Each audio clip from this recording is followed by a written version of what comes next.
ورحمة الله وبركاته. الحمد لله رب العالمين، والصلاة والسلام على رسوله خاتم النبيين وعلى آله الطيبين وأصحابه الطاهرين والمؤمنين والمسلمين كلهم أجمعين، أما بعد. قال الله تبارك وتعالى في القرآن العظيم والقرآن المجيد: لله ملك السماوات والأرض يخلق ما يشاء يهب لمن يشاء إناثا ويهب لمن يشاء ذكورا. وقال رسول الله صلى الله عليه وسلم: كلكم راع وكلكم مسؤول عن رعيته، أو كما قال عليه الصلاة والسلام. صدق الله العظيم وصدق رسوله النبي الكريم، ونحن على ذلك من الشاهدين والشاكرين. الحمد لله رب العالمين. எல்லா புகழும் புகழ்ச்சியும் நம்மை படைத்து நம்முடைய தேவைகளை சதா பூர்த்தி செய்து கொண்டிருக்கக்கூடிய சர்வ வல்லமையும் படைத்த சர்வலோகத்தின் அதிபதியான அல்லாஹ்வுக்கே உரித்தாகட்டுமாக, ஆமீன். மேலும் நம் உயிருக்கு உயிரான, உயிரை விட மேலான முஹம்மது ரசூலுல்லாஹி ஸல்லல்லாஹு அலைஹி வஸல்லம் அவர்களின் மீதும் அவர்களுடைய வாழ்க்கை வழிமுறைகளை அப்படியே பின்பற்றி வாழ்ந்த உத்தம சத்திய சஹாபாக்கள், தாபிஈன்கள், தபா தாபிஈன்கள், நாதாக்கள், நல்லவர்கள், வலிமார்கள், மேலும் இங்கு கூடியிருக்கிற குழுமிருக்கிற நம் அனைவர்களின் மீதும் அல்லாஹ்வின் அன்பும் அருளும் கருணையும் என்றென்றும் குன்றாமல் நின்று நிலவட்டுமாக, ஆமீன். கொஞ்சம் பிள்ளைங்க அமைதியா இருந்தா நல்லா இருக்கு. அல்ஹம்துலில்லாஹ், ரௌலத்துல் ஜன்னாத் இஸ்லாமிய பாடசாலை உடைய ஆண்டு விழா நிகழ்ச்சியில நாம் வீற்றிருக்கிறோம். இந்த ஒரு சிறப்பான ஒரு வாய்ப்பை தந்த அல்லாஹ்வுக்கே எல்லா புகழும். அல்ஹம்துலில்லாஹ். அன்பானவர்களே, இப்படிப்பட்ட ஒரு நிகழ்ச்சியை ஏற்படுத்தி நடாத்தி கொண்டிருக்கக்கூடிய ஜமாத் நிர்வாகிகள் மற்றும் இந்த மதரசாவுடைய உஸ்தாதாகிய ஹாஜி ஹசரத் அவர்களுக்கும் மனமார்ந்த, மேலும் அவர்களோடு பணியாற்றி அவர்களுக்கு உறுதுணையாக இருக்கக்கூடிய அனைத்து உலமா பெருமக்களுக்கும், மேலும் இந்த குழந்தைகளை இப்படிப்பட்ட ஒரு சிறப்பான ஒரு இடத்திற்கு கொண்டு வந்து சேர்த்த தாய் தந்தைகள் உங்கள் அத்தனை பேருக்கும் மனமார்ந்த நன்றியை தெரிவித்துக் கொள்கின்றேன். அன்பான அல்லாஹ்வின் நல்லடியார்களே, இப்பொழுது நாம் ஒரு சிறப்பான ஒரு பட்டிமன்றத்திலே வீற்றிருக்கிறோம். பட்டிமன்றம் என்று சொன்னால் என்ன? இன்னைக்கு நம்ம தெருவில் ஒருத்தன் போயிட்டு இருக்கிறோம். தெருவில் போயிட்டு இருக்கும் போது ரெண்டு பேரும் சந்தோஷமா சிரிச்சு பேசிக்கிட்டு இருந்தா அதை யாரும் கண்டுக்கிறது இல்லை, அவன் பாட்டுக்கு போயிடுவாங்க. அதே ரெண்டு பேரு மாறி மாறி திட்டிக்கிட்டு மாறி மாறி அடிச்சுக்கிட்டு இருந்தாங்கன்னு சொன்னா நம்ம என்ன செய்வோம்? வண்டியை நிப்பாட்டி வேடிக்கை பார்ப்போம், என்ன நடக்குது, என்ன பேசுறாங்க. அப்போ ஏதாவது ஒரு அடிதடி, ஒரு சண்டை, ஒரு வாக்குவாதம் நடக்கும் போது அதை எல்லாரும் ஆழ்ந்து கவனிக்கணும். அப்போ அதனால இப்படிப்பட்ட ஒரு நிகழ்வை, பயானுங்கிறது எல்லா இடத்துலையும் நடக்கிறது தான், பயானுங்கிறது எல்லா இடத்துலையும் பேசப்படுது. அதை கவனிப்பதை விட இந்த போன்ற எதிரணியினர் பேசக்கூடிய பேச்சை மற்ற எதிரணியினர் பேசுகிற பொழுது அது ஒரு விவாதமாக நடைபெறுகிறது. அப்போ அதை ஆர்வமாக பார்க்கக்கூடிய வாய்ப்பு ஏற்படுகிறது. அன்பானவர்களே, அல்லாஹு ரப்புல் ஆலமீன் தன்னுடைய வசனத்திலே கூறுகிறான், லில்லாஹி முல்கு ஸமாவாதி வல் அர்லி யஹ்லுகு மா யஷா யஹபு லிமன் யஷா இனாஸா வ யஹபு லிமன் யஷா ذுகூரா. அல்லாஹ் சுப்ஹானஹு வ தஆலா நமக்கு தந்திருக்கக்கூடிய அருட்கொடைகளிலேயே உன்னதமான ஒரு அருட்கொடை என்று சொன்னால் அது பிள்ளை செல்வங்கள் தான். அல்லாஹ் நமக்கு எத்தனையோ நியமத்துக்களை தந்திருக்கக்கூடிய அந்த நியமத்துக்களிலேயே அருட்கொடையிலேயே மிக உன்னதமான ஒரு நியமத்துனா அது நம்முடைய பிள்ளைகள் என்பதை அல்லாஹ் சொல்லி காட்டுகிறான். அன்பானவர்களே, அதை அல்லாஹ் சொல்லுகிறான், யஹபு லிமன் யஷாஉ இனாஸா வ யஹபு லிமன் யஷாஉ ذுகூரா. நாம் நாடியவருக்கு பெண் மக்களை கிஃப்டாக கொடுக்கிறோம், நாம் நாடியவருக்கு ஆண் மக்களை கிஃப்டாக கொடுக்கிறோம் என்று சொல்லுகிறார். குர்ஆன்ல அல்லாஹ் பிள்ளையை பற்றி சொல்லுகிற பொழுது கிஃப்ட்னு சொல்றான், பொக்கிஷம் என்று சொல்லுகிறான். இன்னொரு இடத்துல அல்லாஹ் சொல்றான், பிள்ளைகளை சொல்லும் போது ரஹ்மத், ஜீனத் என்கின்ற வார்த்தைகளை பயன்படுத்துகிறார்.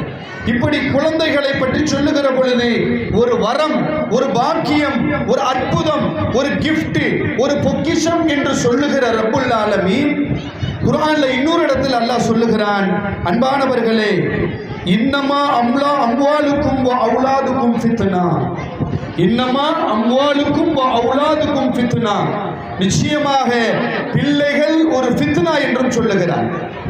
ஒரு இடத்தில் அல்லாஹ் சொல்றான், பிள்ளைகள் வரம் என்று சொல்லுகிறான், பிள்ளைகள் அருட்கொடை என்று சொல்லுகிறான், பிள்ளைகள் பொக்கிஷம் என்று சொல்லுகிற அல்லாஹ் குர்ஆன்ல மற்றொரு இடத்துல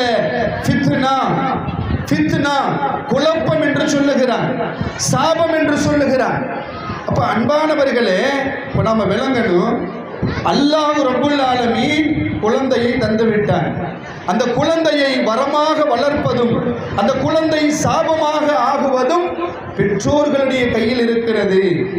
குழந்தை நல்ல சாலிகான பிள்ளையாக ஆகுவதும், குழந்தை ஒரு ரவுடியாக, ஒரு மக்களெல்லாம் தூற்றக்கூடிய ஒரு நிலைக்கு மாற்றுவதும் அது பெற்றோர்களின் கரத்தில் தான் இருக்கிறது.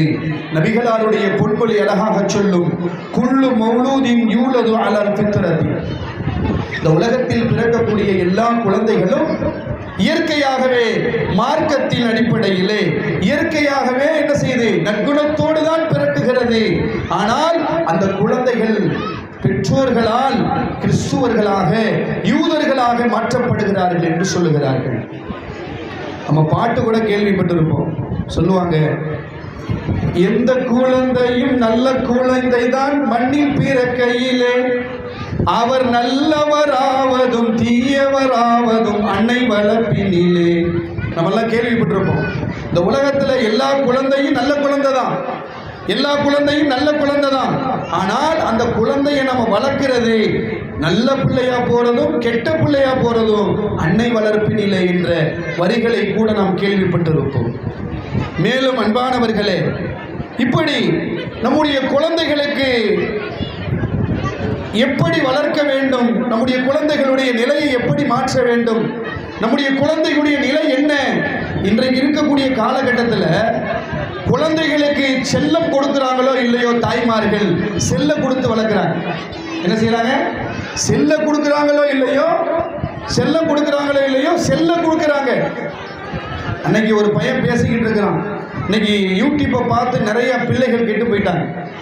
அன்னைக்கு ஒருத்தர் என்ன சொல்றான், அக்கா வர்றாங்கடா அப்படிங்கிறான். என்ன சொல்றான்? அக்கா வர்றாங்கடா. என்னடா இவன் எப்படி பேசுறான்? இன்னொருத்தர் சொல்றான், டப்பான் டப்பான் மாமா, டப்பான் டப்பான். என்ன சொல்றான்? டப்பான் டப்பான் மாமா, டப்பான் டப்பான் முறுக்கு அப்படின்னு சொல்லி ஒருத்தர் செருப்பு வியாபாரம் வந்துகிட்டு இருக்கான். என்னடா அவங்கன்னு சொல்லி பார்த்தா யூடியூப்ல யாரோ ஒருத்தர் போடக்கூடிய அந்த காமெடியை பார்த்துக்கிட்டு இன்னைக்கு பிள்ளைகள் என்ன செய்யறாங்க, டப்பான் டப்பான் போட்டுக்கிட்டு இருக்கிறாங்க. அப்ப இந்த பிள்ளைகள் இன்னைக்கு செல்ல வச்சு இன்னைக்கு வழிகேட்டில் போய்கொண்டிருக்கிறார்கள் என்பதை தாய்மார்கள் ஒற்றுக்கொள்ள வேண்டும். அதன் அடிப்படையில் தான் ஒரு சிறப்பான ஒரு பட்டிமன்றத்தை ஏற்பாடு செய்து நடத்தி கொண்டிருக்கிறார்கள். பிள்ளைகளுடைய சீரழிவிற்கு பெரிதும் காரணம் தாய்மார்களா இல்ல தந்தைமார்களா என்கின்ற பட்டிமன்றம் இப்பொழுது துவங்க இருக்கிறது. அதன் அடிப்படையில் பேசுவதற்காக பட்டிமன்றத்தினுடைய பேச்சாளர்களாக இரண்டு புறத்திலும் தாய்மார்களுக்கு வலு சேர்ப்பதற்கு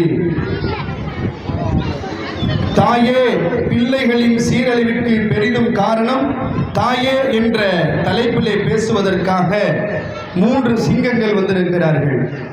ஒன்றாவது முதல் முகம்மது நஃபீஸ் என்பவரும், இரண்டாவது சபீக் என்பவரும், மூன்றாவது வசீம் கான் என்பவரும் பேச வந்திருக்கிறார்கள். இல்லை இல்லை, பிள்ளைகளுடைய சீரழிவுக்கு பெரிதும் காரணம் தந்தை தாங்க அப்படிங்கிற ஒரு தலைப்புல பேசுறதற்கு சாயினா என்ப பெண்மணியும், அதீஃபா என்ற மங்கையும், பரீரா என்கின்ற பேச்சாளரும் வருகை தந்திருக்கிறார்கள். இப்ப நம்ம இன்னைக்கு பார்க்க போறோம், யாருதான் வழி கெடுக்கிறது, தாயா தந்தையா? தந்தையின் பக்கம் பேசுவதற்கும் பெரும் பேச்சாளர்களாக, தாயின் பக்கம் பேசுவதற்கும் பேச்சாளர்கள் வந்திருக்கிறாங்க. இதன் அடிப்படையில் முதலாவதாக பிள்ளைகளின் சீரழிவிற்கு பெரிதும் காரணம் தாயே என்கின்ற தலைப்பிற்கு கீழ் தன்னுடைய வாதத்தினை எடுத்துச் சொல்வதற்காக முகமது நஃபீஸ் அவர்களை வரவேற்கிறேன். வாருங்கள்.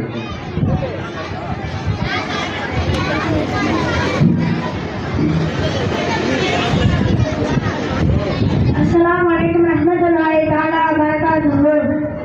ஏழாம் இறைவன் இன்றியமை இம்மார்க்கத்தை மாமரையின் வழி நின்று பிள்ளைகளின் உள்ளத்தில் கல்வியோடு சென்று ஒழுக்கமும் பண்பும் அபதமாய் ஊட்டி அலங்கரிக்கும் இந்த இஸ்லாமிய பாடசாலையில் இக்கோட்டை மண்ணையே அலங்கரிக்கின்ற அழகிய ஆண்டு விழாவில் வருகை தந்துள்ள அனைவருக்கும் குணமணியோடு என் சலாத்தை சமர்ப்பித்துக் கொள்கிறேன். அஸ்ஸலாமு அலைக்கும் ரஹ்மத்துல்லாஹி தஆலா வபரகாத்துஹு. எனக்கு இந்த பட்டிமன்றத்தில் பேச வாய்ப்பளித்த ஹசரத் அவர்களுக்கு நன்றி கூறி என் உரையை ஆரம்பிக்கிறேன். கண்ணியத்துக்குரிய நடுவர்களே, தன் குடும்பம், தன் மனைவர்கள், தன் பிள்ளைகள் அனைவரும் நன்றாக இருக்க வேண்டும் என்பதற்காக ஊர் விட்டு ஊரோ சென்றோ அல்லது நாடு விட்டு நாடோ சென்றோ இன்னல்களை சகித்து கொண்டு உழைப்பவர் தந்தையே. அப்படி இருக்க பிள்ளைகளை வளர்த்து ஆளாக்கின்ற பொறுப்பு தாய்மார்களிடமே இருக்கின்றது. அப்படி என்றால் ஒரு பிள்ளை படித்து பெரிதாக ஆகிற பொழுது வகிப்பது தாய்தான். நூலை போல சேலை காய போல பிள்ளை என்பார்கள். ஒழுக்கம் கெட்டவனாக அந்த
வபரகாத்துஹு. அல்ஹம்துலில்லாஹ். பிள்ளைகளுடைய சீரழிவுக்கு பெரிதும் காரணம் தாய்தான் என்கின்ற தன்னுடைய தலைப்பிற்கு கீழ் முகமது நபீஸ் அவர்கள் அழகான முறையிலே பேசியிருக்கிறார்கள். அல்ஹம்துலில்லாஹ். அவருக்கு எல்லா விதமான பரக்கத்துகளையும் அல்லாஹ் தருவானாக. ஆமீன். அவர் அழகான கருத்தை சொன்னார். இன்னைக்கு எல்லா பிள்ளைகளும் எல்லாருடைய தாய்மார்களும் பெற்றோர்களும் இன்னைக்கு நம்மளுக்குள்ள பெரிய ஆளாகணும், பெரிய படிப்பு படிக்கணும் எல்லாம் ஆசைப்படுறாங்க. ஆனால் தன்னுடைய பிள்ளை ஒரு மார்க்க கல்விக்குள்ள வருதான்னு பார்த்தா அதற்கு யாருக்கும் ஆர்வமும் இல்லை, ஆசையும் இல்லை. அப்ப எல்லாத்துக்கும் நம்ம அவர் சொல்லக்கூடிய கருத்து என்ன அப்படின்னு சொன்னா, நம்ம எல்லாரும் ஆசைப்படுறோம் நம்ம புள்ள பெரிய படிப்பு படிக்கணும், ஒரு டாக்டர் ஆகணும், இன்ஜினியர் ஆகணும், வக்கீல் ஆகணும் அப்படின்னு ஆசைப்படுறோம். ஆனா யாராவது நம்ம புள்ள மாலிமாவுன்னு யாராவது ஆசைப்படுறோமா? என் புள்ள அல்லாஹ்வுடைய மார்க்கத்தை எடுத்து சொல்லணும், என் புள்ள ரசூலுடைய வார்த்தையை மக்களுக்கு எடுத்து சொல்லணும் அப்படிங்கிற ஆர்வம் எத்தனை தாய்மாருக்கு இருக்கிறது? இதெல்லாம் தன்னுடைய வாதத்தில் அழகான முறையில் எடுத்து சொன்னார். மேலும் சொன்னாரு, ஒவ்வொரு குழந்தையும் நல்ல குழந்தையாகத்தான் பிறக்குகிறது. அதை பெற்றோர்கள் தான் என்ன செய்யறாங்க, அந்த பிள்ளையை கெட்ட பிள்ளையாகவோ நல்ல பிள்ளையாகவோ மாற்றுகிறார் என்கின்ற கருத்தை நபிகளாருடைய ஹதீஸை எடுத்துரைத்தார். இப்ப உண்மையிலே அதுதான் அவர் சொன்னது போல இன்னைக்கு தாய்மார்கள் தன்னுடைய பிள்ளைகளை சரியான முறையில அவங்க கையில் எடுத்து அதை வளர்க்கக்கூடிய முறையில வளர்த்தாங்கன்னு சொன்னா அந்த பிள்ளை சீரழியாது. அந்த பிள்ளை என்ன செஞ்சிடும், உயர்ந்த பிள்ளையாக, வெற்றி பெறக்கூடிய பிள்ளைகளாக, பல சாதனைகள் புரியக்கூடிய குழந்தையாக மாறும் என்பதில் சந்தேகம் இல்லை. இருந்தாலும் இல்லை இவர் என்னதான் சொன்னாலும் நாங்க சொல்றதுதான் கரெக்டு அப்படிங்கிற அடிப்படையில் பிள்ளைகள் சீரழிவதற்கு பெரிதும் காரணம் தந்தைதான் காரணம் என்கின்ற தலைப்பில் பேசுவதற்காக சாய்னா அவர்களை மேடைக்கு அழைக்கிறோம். வாருங்கள், உங்களுடைய உரையை தாருங்கள்.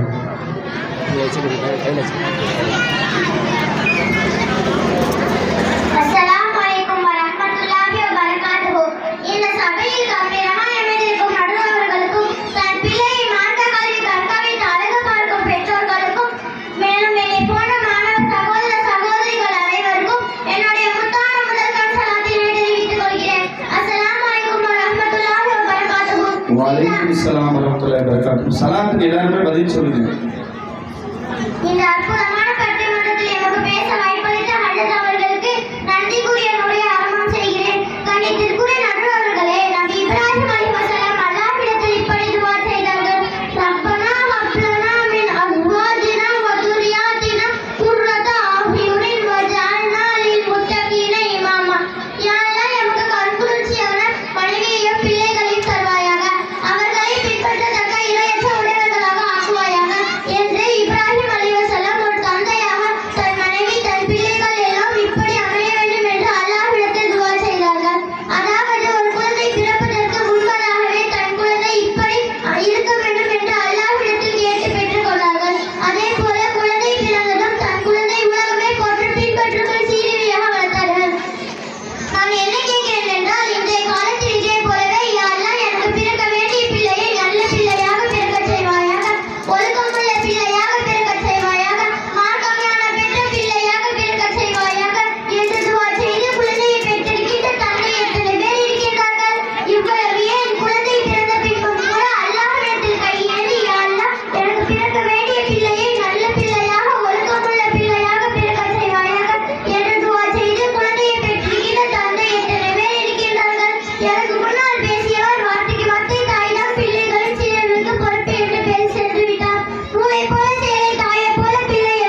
பேசுங்க. இந்த இதே போல்தான் பல பிள்ளைகள் பெற்றவர்களின் பெயர் சொல்லும் பிள்ளையாக வளர்ந்து கொண்டிருக்கிறார்கள். ஆக அருமையான நடுவர்களே, இக்காலத்தில் பிள்ளைகள் தடுமாறுவதற்கு முக்கியமான காரணம் தந்தைமார்கள்தான் என்பதை ஒரு தந்தை ஸ்தானத்தில் இருக்கின்ற தாங்களே அறிந்து கொள்வீர்கள் என்று நம்பிக்கையோடு எங்களுக்கு சாதகமாகத்தான் தீர்ப்பு வழங்குவீர்கள் என்று நம்பிக்கையோடு விடைபெறுகிறேன். அஸ்ஸலாமு அலைக்கும் வரஹ்மத்துல்லாஹி வபரகாத்துஹு. வலைக்கும் சலாம் வரஹ்மத்துல்லாஹி வபரகாத்துஹு.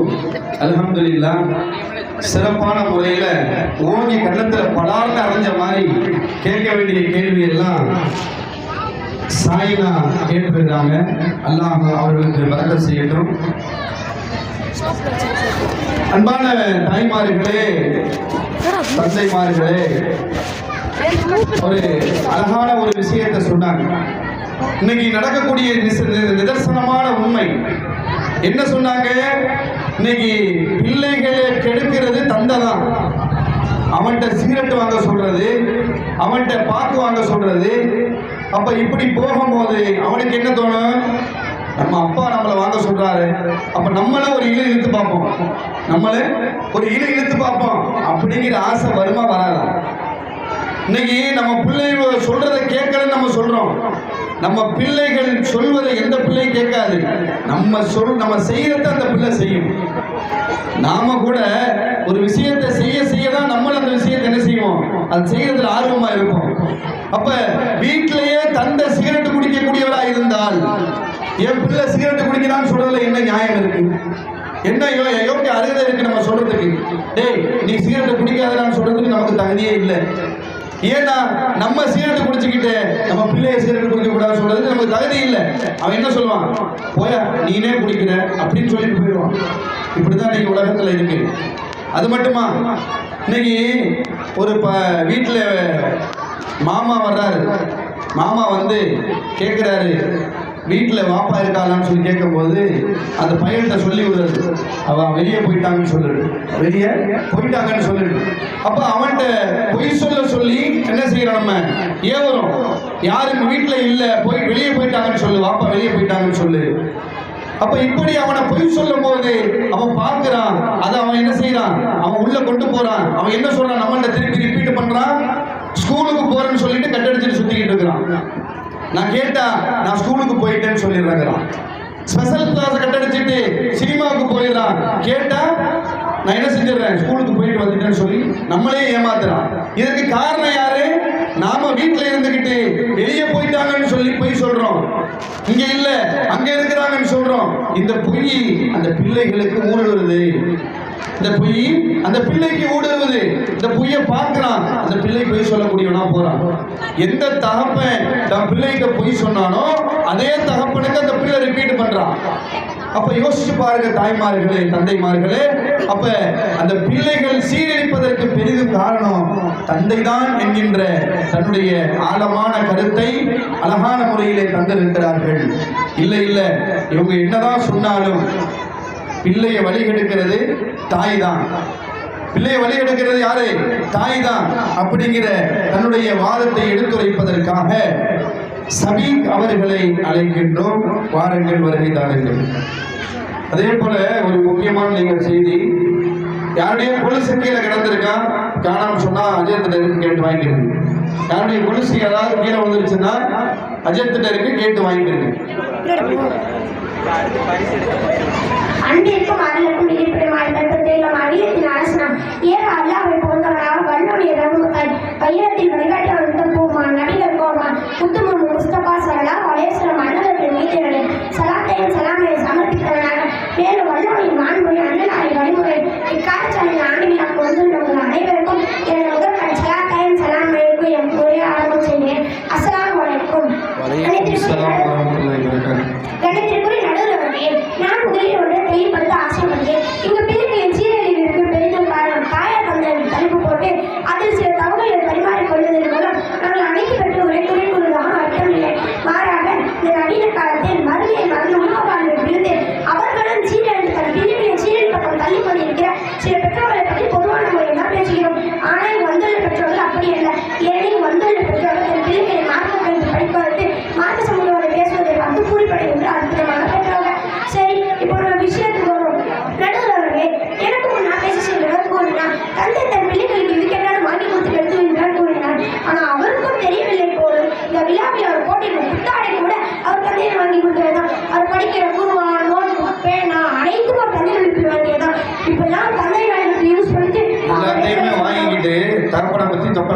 கேட்கிறீங்களா?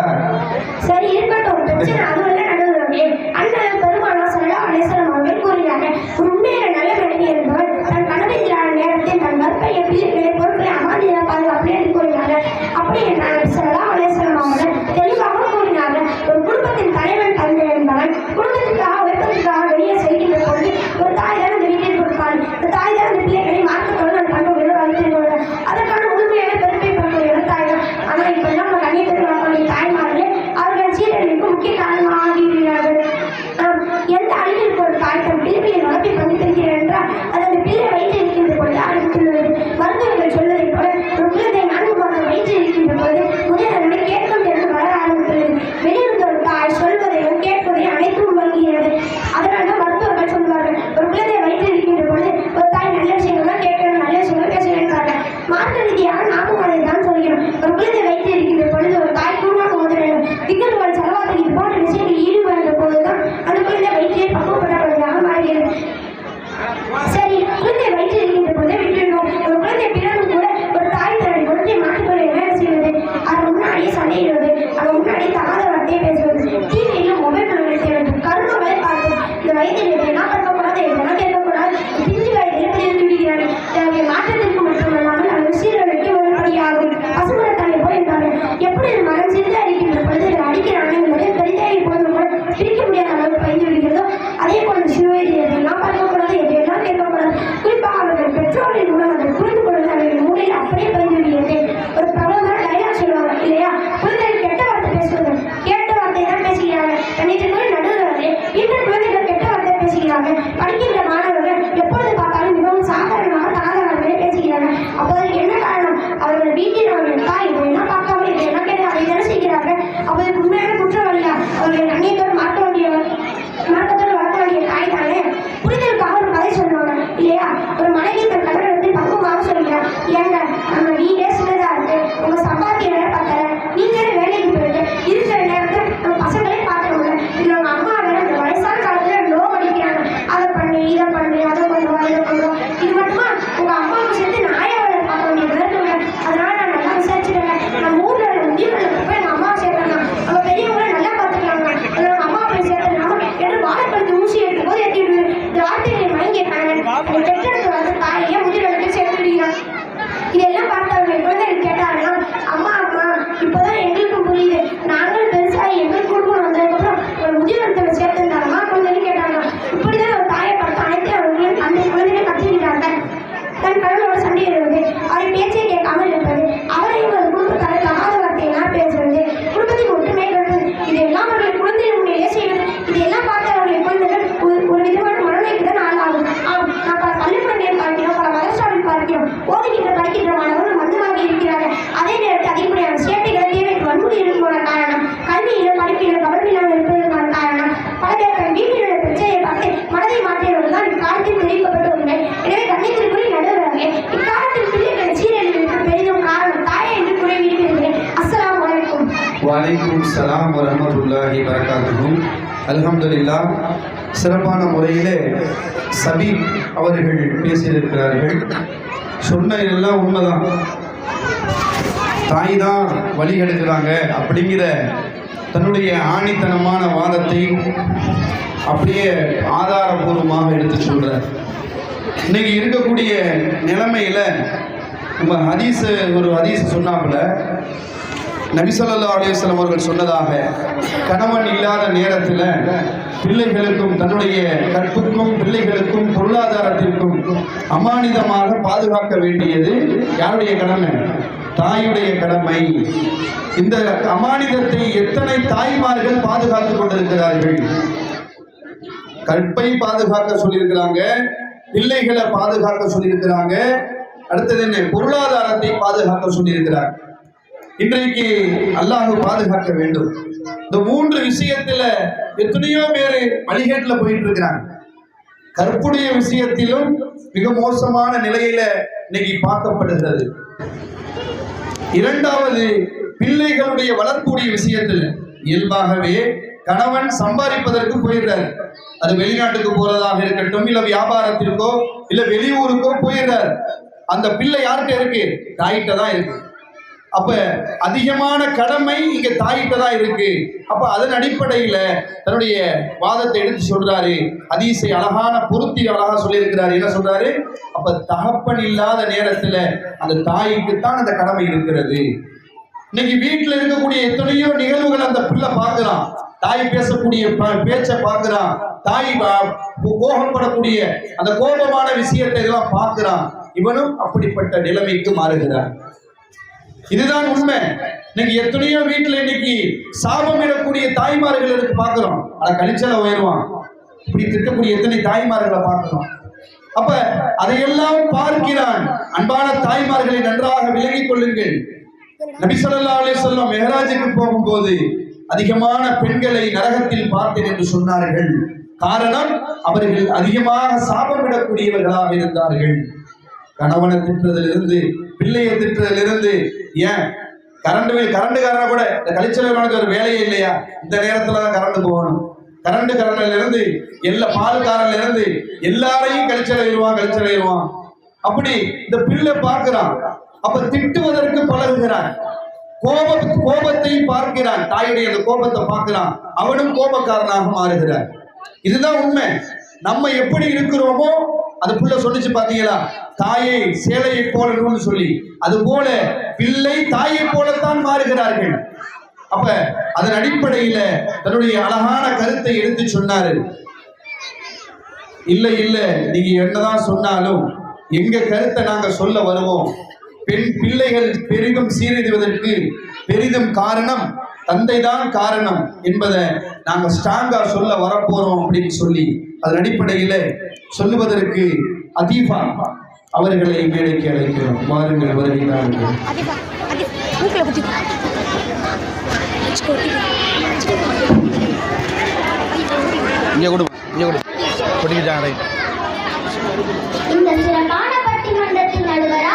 ஒரு நிமிஷம், பேசக்கூடிய பேச்சாளர்கள் கொஞ்சம் பொறுமையா மக்களுக்கு புரியுற மாதிரி என்ன செய்யுங்க, இன்ஷால்லா பேசுங்க, சிறப்பா இருக்கு. இன்ஷால்லா சும்மா தாராளமா பேசுங்க, வெக்கப்படாம பயப்படாம பேசணும். பட்டிமன்றம்னா நாங்களும் பேசணும், நீங்களும் பேசணும். சரியா? பேசுங்க. இந்த சிறப்பான பட்டிமன்றத்தின் நடுவராக அமர்ந்திருக்கும் மனிதர்களுடைய ஹஜத் அவர்களே, எமக்கு கல்வி ஞானத்தை ஊட்டுகின்ற நேசத்துக்குரிய உஸ்தாத்மார்களே, எம்மையும் என் போன்றோரையும் இந்த இடத்து அன்போடும் பண்போடும் மரணத்து வளர்க்கும் உங்கள் பாசத்துக்குரிய பெற்றோர்களே, மேலும் என்னுடைய சகோதர சகோதரிகளே, உங்கள் அனைவருக்கும் என்னுடைய முதற்கண் சலாத்தினை தெரிவித்துக் கொள்கிறேன். அஸ்ஸலாமு அலைக்கும் ரஹ்மத்துல்லாஹி வ பரகாத்துஹு. வலைக்கும் அஸ்ஸலாம் வ ரஹ்மத்துல்லாஹி வ பரகாத்துஹு. சொல்லுங்க. கண்ணியத்திற்குரிய நடுவர் அவர்களே, வருங்கால தலைமுறை சீரோடும் செம்மையோடும் வளர வேண்டும் என்பதற்காகவும், மார்க்க தெளிவோடும் ஒழுக்க பண்புகளோடும் வளர வேண்டும் என்பதற்காகவும், அதற்கு முதல் படியாகவும் அல்லது பெரிய தடையாகவும் செயல்படுவது பெற்றோர்கள் தான் என்கின்ற தூர நோக்கு பார்வையோடு மாற்றத்திற்கான முதலடியை பெற்றோர்களிடமிருந்து ஆரம்பிக்க வேண்டும் என்கின்ற நல்ல நோக்கில் பிள்ளைகளின் சீரழிக்கு பெரிதும் காரணம் தாயாளர் தந்தையா என்கின்ற தலைப்பின் கீழ் பட்டிமன்றத்தை எம்மை போன்ற மாணவர் மூலமாகவே இச்சமூகத்திற்கு எடுத்து வைக்கும் பெரிய முயற்சி தான் இந்த பட்டிமன்றம். இந்த மாபெரும் முயற்சியை அல்லாஹ் ஏற்றுக்கொள்வானாக என்ற துவாவோடு நான் என்னுடைய சில கருத்துக்களை பேச ஆரம்பம்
இன்னைக்கு உள்ள தந்தைமார் அப்படித்தான் இருக்காங்க. ஸ்கூலிலோ மதரசாவிலோ சண்டே என்று பஞ்சாயத்து வருகின்ற பொழுது ஏன் அடி வாங்கிட்டு வந்த, நீ அடிக்கலையா என்று கேட்கக்கூடிய தந்தைமார்கள் தான் அதிகம். பள்ளிக்கூடத்திலோ மதரசாவிலோ சண்டே என்று பஞ்சாயத்து வருகின்ற பொழுது அந்த ஆசிரியருமே சென்று தன் மகனுக்கு முன்னிலே எப்படி என் மகனை அடிக்கலாம் என்று சண்டை போடுவதற்கு பதிலாக இருவரையும் கூப்பிட்டு சமாதானம் பேசி மன்னிப்பு கேட்க வைத்திருந்தால் எதிர்காலத்தில் மன்னிக்கக்கூடிய அற்புதமான பண்பை தகவல் மன்னிப்பு பெற்றிருக்கக்கூடும். ஆனால் மகனுக்காக வன்முறை மனதில் விதைப்பதே தந்தைதானே. ஒரு மாணவரை ஆசிரியர் கண்டித்து விட்டால் போதும், அந்த மாணவனை கையோடு கூப்பிட்டு வந்து தன் மகனுக்கு முன்னிலையில் மற்றும் அனைத்து மாணவர்களுக்கு முன்னிலையில் எப்படி என் மகனை அடிக்கலாம் என்று சண்டை போடுகின்ற பொழுது அனைத்து மாணவர்களுக்கு முன்னாடி கூச்சல் போடுகின்ற பொழுது ஒரு விஷயம் தெளிவாகிவிட்டது. நீங்கள் எப்படிப்பட்ட சமூகத்தை உருவாக்கி கொண்டீர்கள் என்று. வீட்டில் பெரியவர்களிடமிருந்து தந்தைகளிடமிருந்து தானே பிள்ளைகள் கற்றுக்கொள்கிறார்கள். நீங்களே ஒரு ஆசிரியர் ஒழுக்க குறைவாக நடந்து கொள்கின்ற பொழுது அது எப்படி பிள்ளைகளிடையே எதிர்பார்க்க முடியும்? இன்று எத்தனை செய்திகளை பார்க்கின்றோம், எவ்வளவு கேள்விப்படுகின்றோம். ஆசிரியர் எதிர்த்து பேசுகின்ற, ஆசிரியர் தகாத முறையில் நடந்து கொள்கின்ற, ஏன் ஆசிரியரை அடிக்கின்ற அளவுக்கு செல்கின்ற மாணவர்களை பற்றி இதற்கெல்லாம் முதல் விதையை போட்டது யார்? தந்தைதானே. ஒரு நேரத்தில் என் மகனை எப்படி வேண்டுமென்றாலும் படித்துக் கொள்ளுங்கள், அவனுக்கு மார்க்கத்தையும் ஒழுக்கத்தையும் கற்றுக் கொடுங்கள் என்று ஒப்படைத்த காரணம் போய் என் மகனை ஏன் எடுத்தால் எதிர்ப்பு கேள்வி கேட்கிறார்கள். ஆனால் அடித்ததைக்கெல்லாம் கேள்வி கேட்க வந்த பெற்றோர்கள் ஒரு பொழுது என் மகன் என்ன ஓதுகிறான், எப்படி ஓதுகிறான், நன்றாக ஓதுகிறானா, என் மகனின் ஒழுக்கம் எப்படி என்று கேட்க வந்திருக்கிறார். முதலில் அவனுடைய ஒழுக்கத்தை பற்றியும் படிப்பை பற்றியும் கேட்க வந்திருந்தால் மாணவனை அடிக்கின்ற சூழ்நிலை உருவாகி இருக்காது. அப்படி என்றால் இதற்கான முதல் அடித்தளத்தை போட்டது யார்? தந்தை தானே. இப்படி மதரசாவிலும் அவரோட ஒழுக்கத்தை பற்றி கண்டுகொள்ளாதிருக்கிறது. மாணவர் ஆசிரியர் அடிக்கின்றவர்கள் அதை பெரிதாக எடுத்து கற்கிறது. பின் அந்த பிள்ளை தவறான பழக்கவழங்களுக்கு ஆளாவதற்கு சிறு வயதிலே திகப்பில் புடைப்பிடித்தல், தகாது நட்பு, இன்னும் புதிதாக இந்த காலத்தில் அரங்கேறுகின்ற தவறான பழக்க வழக்கங்களுக்கு ஆளாகிறார். அப்பொழுது அவர்கள் பெரியவர்கள் பேச்சை கேட்பதே கிடையாது, தந்தையின் பேச்சை கேட்பது கிடையாது, தாயின் பேச்சை கேட்பது கிடையாது. அப்பொழுது என் மகன் என் பேச்சை கேட்க மாட்டேங்கிறான், என்னை மதக்க மாட்டேங்கிறான் என்று புலம்பொழுதினால் எந்த பயனும் கிடையாது. சிறு வயதிலே கண்டிப்பெழுந்து வெறும் அன்பையும் கேட்டதெல்லாம் வாங்கி கொடுத்து அவனை கண்டிப்பவர்களையும் கண்டிக்க விடாமல் தடுத்து ஒரு மார்க்கம் இல்லாதவனாக ஒழுக்கம் இல்லாமதான வளர்த்திருந்தால் அதற்கான முழு பொறுப்பு யாரை வந்து சேரும்? அவனை கண்டிக்க வேண்டிய இடத்திலும் கண்காணிக்க வேண்டிய இடத்தில் அந்த தந்தை மீதுதாக சேரும். எனவே கணித்திற்குரிய நடுவரவர்களே, பிள்ளைகளின் சீரழிக்கும் முக்கியமான காரணம் அவனை கண்காணிக்க வேண்டிய கண்டிக்க வேண்டிய இடத்திலிருந்தும் அதை செய்யாமல் இருந்த தந்தைகளே என்று கூறி நான் விடைபெறுகிறேன். அஸ்ஸலாமு அலைக்கும் வரஹ்மத்துல்லாஹி தஆலா வபரகாத்துஹு. வலைக்கும் அஸ்ஸலாம் வரஹ்மத்துல்லாஹி வபரகாத்துஹு. அல்ஹம்துலில்லாஹ். அழகான முறையிலே தன்னுடைய கருத்தை எடுத்து சொல்லியிருக்கிறார்கள். அல்லாஹ் ரப்பல் ஆலமீன் எல்லா விதமான பரக்கத்துகளையும் அல்லாஹ் செய்வானாக. ஆமீன். தந்தையுடைய குறைபாடுகள், தந்தை எப்படியெல்லாம் பிள்ளைகளை இன்னைக்கு கெடுக்கிறாங்க. ஒரு காலத்தில் இருந்த தந்தைகள் இருந்தாங்க, பிள்ளைகளை எப்படியெல்லாம் வச்சிருந்தாங்க, எப்படியெல்லாம் கண்டிச்சாங்க, எப்படியெல்லாம் கேட்டாங்க. ஆனா இன்னைக்கு இருக்கக்கூடிய தந்தைகள் எல்லாம் தன்னுடைய மகனுக்கு துணை போகக்கூடிய தந்தையாக இருக்கிறாங்க. பள்ளிக்கூடத்திலேயோ மதரசாவிலேயோ ஏதாவது ஒரு பிரச்சனை, அஜர்த்து அந்த பிள்ளைய அடிச்சுட்டா, இன்னைக்கு என் பிள்ளைய எப்படி நீங்க அடிக்கலாம்? ஒரு இடத்துல தன்னுடைய பிள்ளையை அடித்ததுனால பள்ளிக்கூடத்தில் போய் அந்த தகப்பன் தான் பிள்ளை கண்ணு முன்னாடி அந்த ஆசிரியர் அடிக்கிறார். எவ்வளோ பெரிய கை சேதமான ஒரு நிகழ்வு. இவன் பிள்ளையை நீ எப்படி அடிக்கலாம் என்று சொல்லி கற்றுக் கொடுக்கக்கூடிய ஆசிரியரை என்ன செய்கிறாரு? தந்தை போய் எகிரிக்கிட்டு அடிக்கிறார். நன்றாக விளங்கிக் கொள்ள வேண்டும். இன்னைக்கு உங்க பிள்ளை அடிபடவில்லை என்று சொன்னால், படிக்கக்கூடிய இடத்துல ஓதக்கூடிய இடத்துல அடி வாங்கலன்னு சொன்னா, நாளைக்கு யார்கிட்டயோ அந்த பிள்ளை அடி வாங்குவான், நாளைக்கு போலீஸ் அடி வாங்குவான், நாளைக்கு எங்கெங்கேயோ அடி வாங்கி கேவலப்பட்ட நிலை மாறும். இன்னைக்கு பள்ளியில் அடி வாங்காத குழந்தைகள், பள்ளியில் அடிச்சாங்கன்னா சும்மா அடிக்கிறது இல்லை, ஸ்கூல்ல அடிக்கிறாங்கன்னா யாரும் சும்மா அடிக்கிறது இல்லை. நம்ம பிள்ளை தவறு செய்யறான், தப்பு செய்யறான், எந்த பிள்ளையும் அடிக்கணுங்கிற ஆசை எந்த ஆசிரியருக்கு இருக்கார், எந்த உஸ்தாதுமார்களுக்கு இருக்கார். அப்ப என்ன தப்பு செஞ்சாங்கிறத தந்தை என்ன செய்யணும்? கேட்கணும். என்னடா நீ பண்ண அப்படின்னு சொல்லி கேட்டு அதை கண்டிச்சு விடணும். அவனுக்கு முன்னாடியே ஆசிரியரையோ அஜரத்தையோ எதிர்த்து கேட்டா இன்னும் அவனுக்கு என்ன செய்யும்? தப்பு செய்யணுங்கிற எண்ணம் தோணுமையா இல்லையா அப்படிங்கிற ஒரு கேள்வியை அழகான முறையில சொன்னார்கள்.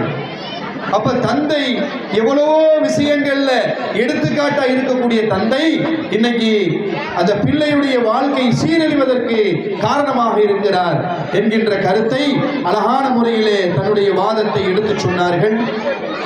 இல்ல இல்ல, தந்தை நீங்க பத்தி எவ்வளவு சொன்னாலும் நாங்க சொல்றோம் தாய் தாங்க காரணம், நீங்க எவ்வளவு சொன்னாலும் தாய் தான் காரணம் என்கின்ற தன்னுடைய வாதத்தை, பிள்ளைகள் சீரழிவதற்கு பெரிதும் காரணம் தாயே என்கின்ற கடைசி பேச்சாளர் வசீம் கான் அவர்களை மேடைக்கு அழைக்கிறோம். வாருங்கள், உங்களுடைய உரையை தாருங்கள்.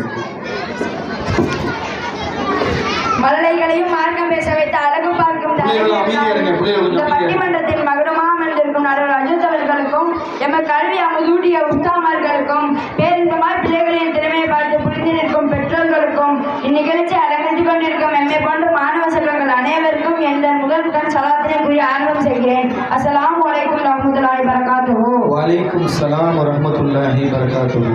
கண்ணியத்திற்குரிய நடுவர் அவர்களே, தாயின் மடியே முதல் பள்ளிக்கூடம் என்பார்கள். அந்த தாய் எனும் பள்ளிக்கூடத்தில் யாரெல்லாம் தரமாக வளர்க்கப்பட்டு ஒழுக்கமும் பண்பும் பக்குவமாக கொடுக்கப்பட்டு மார்க்கத்தின் மகத்துவம் அறிந்து பிள்ளைகளையும் மார்க்கம் அறிந்த அவசியம் என்று செயல்படுகின்ற பெற்றோர்களால் வளர்ந்து வருகின்ற பிள்ளைகள் எம்மை போன்ற பெற்றோர்களுக்கும் ஆசான்களுக்கும் பெருமை செய்கின்ற பிள்ளைகளாக இது போன்ற ஆண்டு விழா சபைகளில் ஏறி பேசிக் கொண்டிருக்கிறோம்.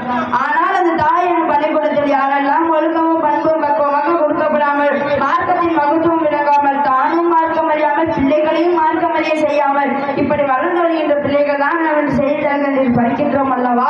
சிறு வயதிலேயே படிக்கின்ற காலத்திலேயே தவறு செய்துவிட்டு காவல்துறையால் பிடிபடுகின்ற பிள்ளைகளாக எதிர்காலத்தில் வளர்ந்திருக்கிறார்கள். தாயின் மடி தவறுகின்ற பொழுது பிள்ளைகளின் வாழ்க்கையே இங்கே தடமாறி போகிறது. நாம் கேள்விப்பட்டிருப்போம், ஒரு முக்கியமான ஒரு இளைஞர் சற்று குழந்தை பருவத்தில் பேச ஆரம்பிக்கின்ற பொழுது குர்ஆனின் பல பகுதிகளை மனமாக ஓத ஆரம்பிக்கிறார்.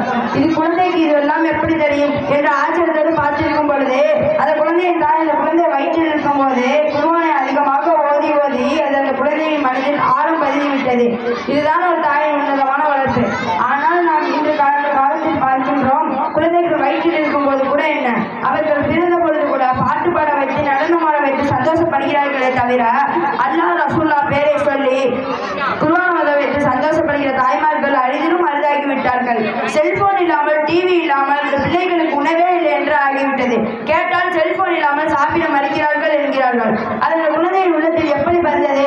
அதை காட்டி காட்டி பழக்கப்படுத்தியதால் நல்ல விஷயங்களை கேட்க வைத்து பார்க்க வைத்து பழக்கப்படுத்துவதை விட்டுவிட்டு அவர்கள் மூளையை மறுக்கடிக்கக்கூடிய சிந்தனைகளை மாற்றக்கூடிய செல்போனையும் டிவியையுமே சிறு வயதிலே பழக்கப்படுத்தினால் அவர்களின் எதிர்காலம் என்ன ஆவது?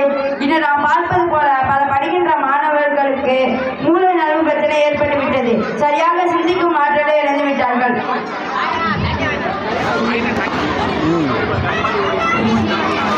இதுவெல்லாம் எங்கிருந்து வந்தது? சிறு வயதிலே பழக்கிய பழக்கங்களிலிருந்து மீள முடியாமல் தவித்துக் கொண்டிருக்கிறார்கள். இன்று நாம் பார்ப்பது போல பிரபலியமாக கேள்விப்பட்டிருப்போம், ஃப்ரீ ஃபயர், பப்ஜி போன்ற விளையாட்டுகளை அளவுக்கு அதிகமாக விளையாண்டு இப்பொழுது அவர்களும் செல்லை வாங்கினாலும் கூட அதை விளையாடுவது போல நோய்வாய்ப்பட்டு விட்டார்கள். இதுவெல்லாம் பார்த்தும் கூட நம் தாய்மார்களுக்கு இன்னும் விழிப்புணர்வு வரவில்லையா? இப்படிப்பட்ட சூழலில் தான் பிள்ளைகளின் வாழ்க்கை இருக்கிறது. சரியா, இந்த நவீன கால தாய்மார்கள் ஆசையாக படிப்பு சொல்லிக் கொடுக்கிறார்கள். ஆனால் அவர்கள் வீட்டில் சத்தமாக டிவி ஓடிக்கொண்டிருக்கும், அதில் நாடகம் பார்த்துக் கொண்டிருப்பார்கள். இவர்கள் நாடகம் பார்க்கணும், அவர்கள் படிக்கணும். ஆக எவ்வளவு ஒரு அழகாக சொல்லிக் கொடுக்கும் வார்த்தைகளா நடுவர் அவர்களே. இவரை படிக்கின்ற ஓதுகிறார்கள் எவ்வளவு தெளிவாக ஓதுகிறோம் படிக்கணும் என்று நினைத்து பார்த்தாலே அடடா, அல்லாஹ் தான் காப்பாற்ற வேண்டும். இப்படிப்பட்ட சூழ்நிலையில் பிள்ளைகளின் வாழ்க்கை இருக்கிறது. சரி, படிப்பு இருக்கட்டும், ஒழுக்கமாவது சரியாக இருக்கிறதா? இன்று 100 ரூபாய் கொடுத்து ஒரு பழத்தை வாங்கி வர சொல்லி அது எடையை விட அதிகமாக இருந்தால்தான் பாராட்டு கிடக்கிறது. நீ தாண்டா பிள்ளைக்கு தெரிந்தவன் என்று புகழப்படுகிறான். இப்படி சிறிய சிறிய தவறுகளை தவறு என்று சுட்டி காட்டாமல் வழங்கப்பட்டால் அவன் பெரியவனாக ஆகிய பொழுது தொழிலில் ஏமாற்றி விளைப்பானா அல்ல நேர்மையாக விளைப்பானா? கலைத்தறிவிற்கு கூட்டி சென்ற பிள்ளை விளையாட்டுத்தனமாக ஒரு பழத்தை எடுத்து வாயில் போட்டதற்கு அதை பார்த்து கடைக்காரர் கூச்சலிட்டார். ஒரு பழம் தானே, இதை கூட விட்டுவிட மாட்டீர்களா? என்னை நியாயப்படுத்தி பேசுகின்ற தாய்மார்கள் எங்கே?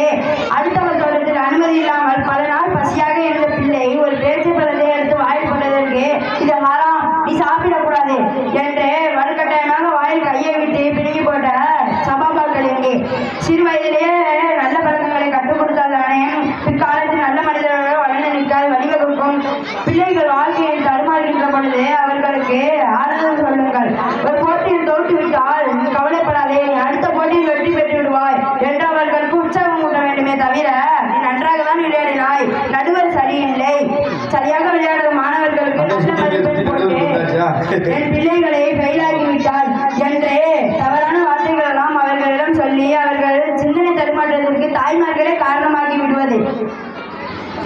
பொதுவாகவே தேர்வு என்று வந்துவிட்டால் அனைவரும் முதல் மதிப்பெண் வாங்கிவிட முடியாது. இதுதான் யதார்த்தம். இந்த யதார்த்தத்தை முதலில் பிள்ளைகளுக்கு புரிய வைக்க வேண்டும். அதை விட்டுவிட்டு ஒரு பிள்ளையிடம் நீ முதல் மதிப்பெண் தான் வாங்க வேண்டும் என்று அவர்களை கட்டாயப்படுத்தி கஷ்டப்படுத்தி படிக்க வைத்து அதன் மூலமாக ஒருவேளை அவர்கள் முதல் மதிப்பெண்ணே வாங்கிவிட்டாலும் அது வாழ்க்கைக்கு பிரயோஜனமாக இருக்குமா என்பதை சிந்திக்க வேண்டிய விஷயம் தானே. அவர்கள் ஒருவரை கஷ்டப்படுத்தி கட்டாயப்படுத்தி படிக்க வைத்தால் ஓத வைத்தால் முழு ஈடுபாடு என்பது எப்படி வரும்? அல்லது எத்தனை நாள் முழு ஈடுபாடுடன் செயல்பட முடியும்? அவர்களுக்கு படிப்பின் மீது ஆர்வம் ஊட்ட வேண்டுமே தவிர அவர்களை கட்டாயப்படுத்துவது என்பது ஒரு நல்ல முன்மாதிரி கிடையாது.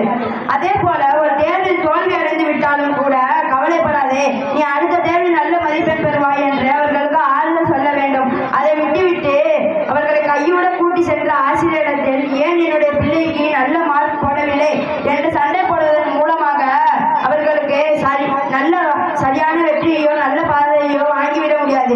ஒரு பிள்ளைக்கு தாய் என்பவள் ஒரு நல்ல முன்மாதிரியாக இருக்க வேண்டுமே தவிர அவர்கள் வழிகெடுவதற்கு தாய்மார்களே காரணமாகிவிடுவது. எனவே கண்ணியத்திற்குரிய நடுவர் அவர்களே, நாம் முன்கூட்டியே சொன்னது போல தாயின் பள்ளிக்கூடத்தில் அழகு பெற செதுக்கப்பட்ட பிள்ளைகள் தன் வாழ்க்கையை நல்ல முறையில் அமைத்துக் கொள்வார்கள். அதே தாயின் பள்ளிக்கூடத்தில் கவனமின்றி கட்டமைக்கப்பட்ட பிள்ளைகளின் சமூகத்தில் சீர்வழியை அடைவார்கள். எனவே காலத்தில் பிள்ளைகளின் சீர்வழிக்கு பெரிதும் காரணம் தாயே என்று கூறி இந்த வாய்ப்பளித்தமைக்கு நன்றி கூறி விடைபெறுகிறேன். அஸ்ஸலாமு அலைக்கும் வரஹ்மத்துல்லாஹி தஆலா வபரகாத்துஹு. வலைக்கும் ஸலாம் வரஹ்மத்துல்லாஹி வபரகாத்துஹு. அல்ஹம்துலில்லாஹ். தாயுடைய சீரழி எப்படியெல்லாம் தாயின் மூலமாக குழந்தைகள் சீரழிகிறார்கள் என்கின்ற தன்னுடைய அழகான கருத்தை மக்களுக்கு எடுத்துச் சொல்லியிருக்கிறார். அல்லாஹ் அவர்களுக்கு எல்லா விதமான பரக்கத்துகளையும் அல்லாஹ் செய்வானாக. ஆமீன். இன்னைக்கு நம்ம பார்க்குறோம், அழகான ஒரு விஷயத்தை சொன்னாரு. இன்னைக்கு பிள்ளைகளுக்கு சாப்பிட்றதுக்கு முன்னாடி செல்போனை கொடுத்துட்றாங்க. அவன் செல்லு வச்சாதான் சாப்பிட்றான். என்ன, அப்போலாம் ஒரு காலம் இருந்துச்சு, லா இலாஹ இல்லல்லாஹ் கலிமா சொல்லி பிள்ளைகளுக்கு என்ன செஞ்சாங்க, சாப்பாடு தீர்த்துனாங்க. இன்னைக்கு உருளைக்கிழங்கு செல்லக்குட்டி எங்க போச்சு, கத்தரிக்காய் தெரியுமே, படிங்க, இந்த படிக்கிறது பாருங்க. அப்ப இந்த மாதிரி யூடியூப்ல இருக்கக்கூடிய பாடல்களை போட்டு விட்டு அந்த பிள்ளைகளுக்கு அவ செல்லு கொடுத்தாதான் சாப்பிடுது அப்படிங்கிற ஒரு பழக்கத்தை பழக்கி பழக்கி பழக்கி கடைசியில அந்த செல்லுடைய பழக்கம் எங்க போகுது? நம்ம நினைக்கிறோம் இந்த பிள்ளைக்கு செல்போனை கொடுத்து அந்த பாட்டு தான் பார்த்து நினைக்கிறோம். அன்பானவர்களே, நன்றாக விளங்கிக்கிறங்க. அந்த பிள்ளை பழகி பழகி பழகி பழகி அந்த குழந்தை பின்னாடி வழிகேட்டில் போகுது. அந்த செல்போன் மூலியமாக இன்னைக்கு எத்தனையோ பிள்ளைகள் வழிகேட்டில் போயிருச்சு. எத்தனையோ பிள்ளைகள் தாயை விட்டு தந்தையை விட்டு ஓடிருச்சு. அப்படிப்பட்ட நிலைவுகளை எல்லாம் இன்னைக்கு நம்ம பார்க்கிறோம். இன்னைக்கு காலையில எந்திரிச்சு பல்ல தேய்க்கிறானா இல்லையோ, என்ன செய்யறான், எல்லாம் செல்ல தேய்க்கிறான். காலையில எந்திரிச்சு பல்ல தேய்க்கிறானே இல்லையோ செல்ல தேய்க்கிறான். அப்படித்தான் இன்னைக்கு நிலைமை.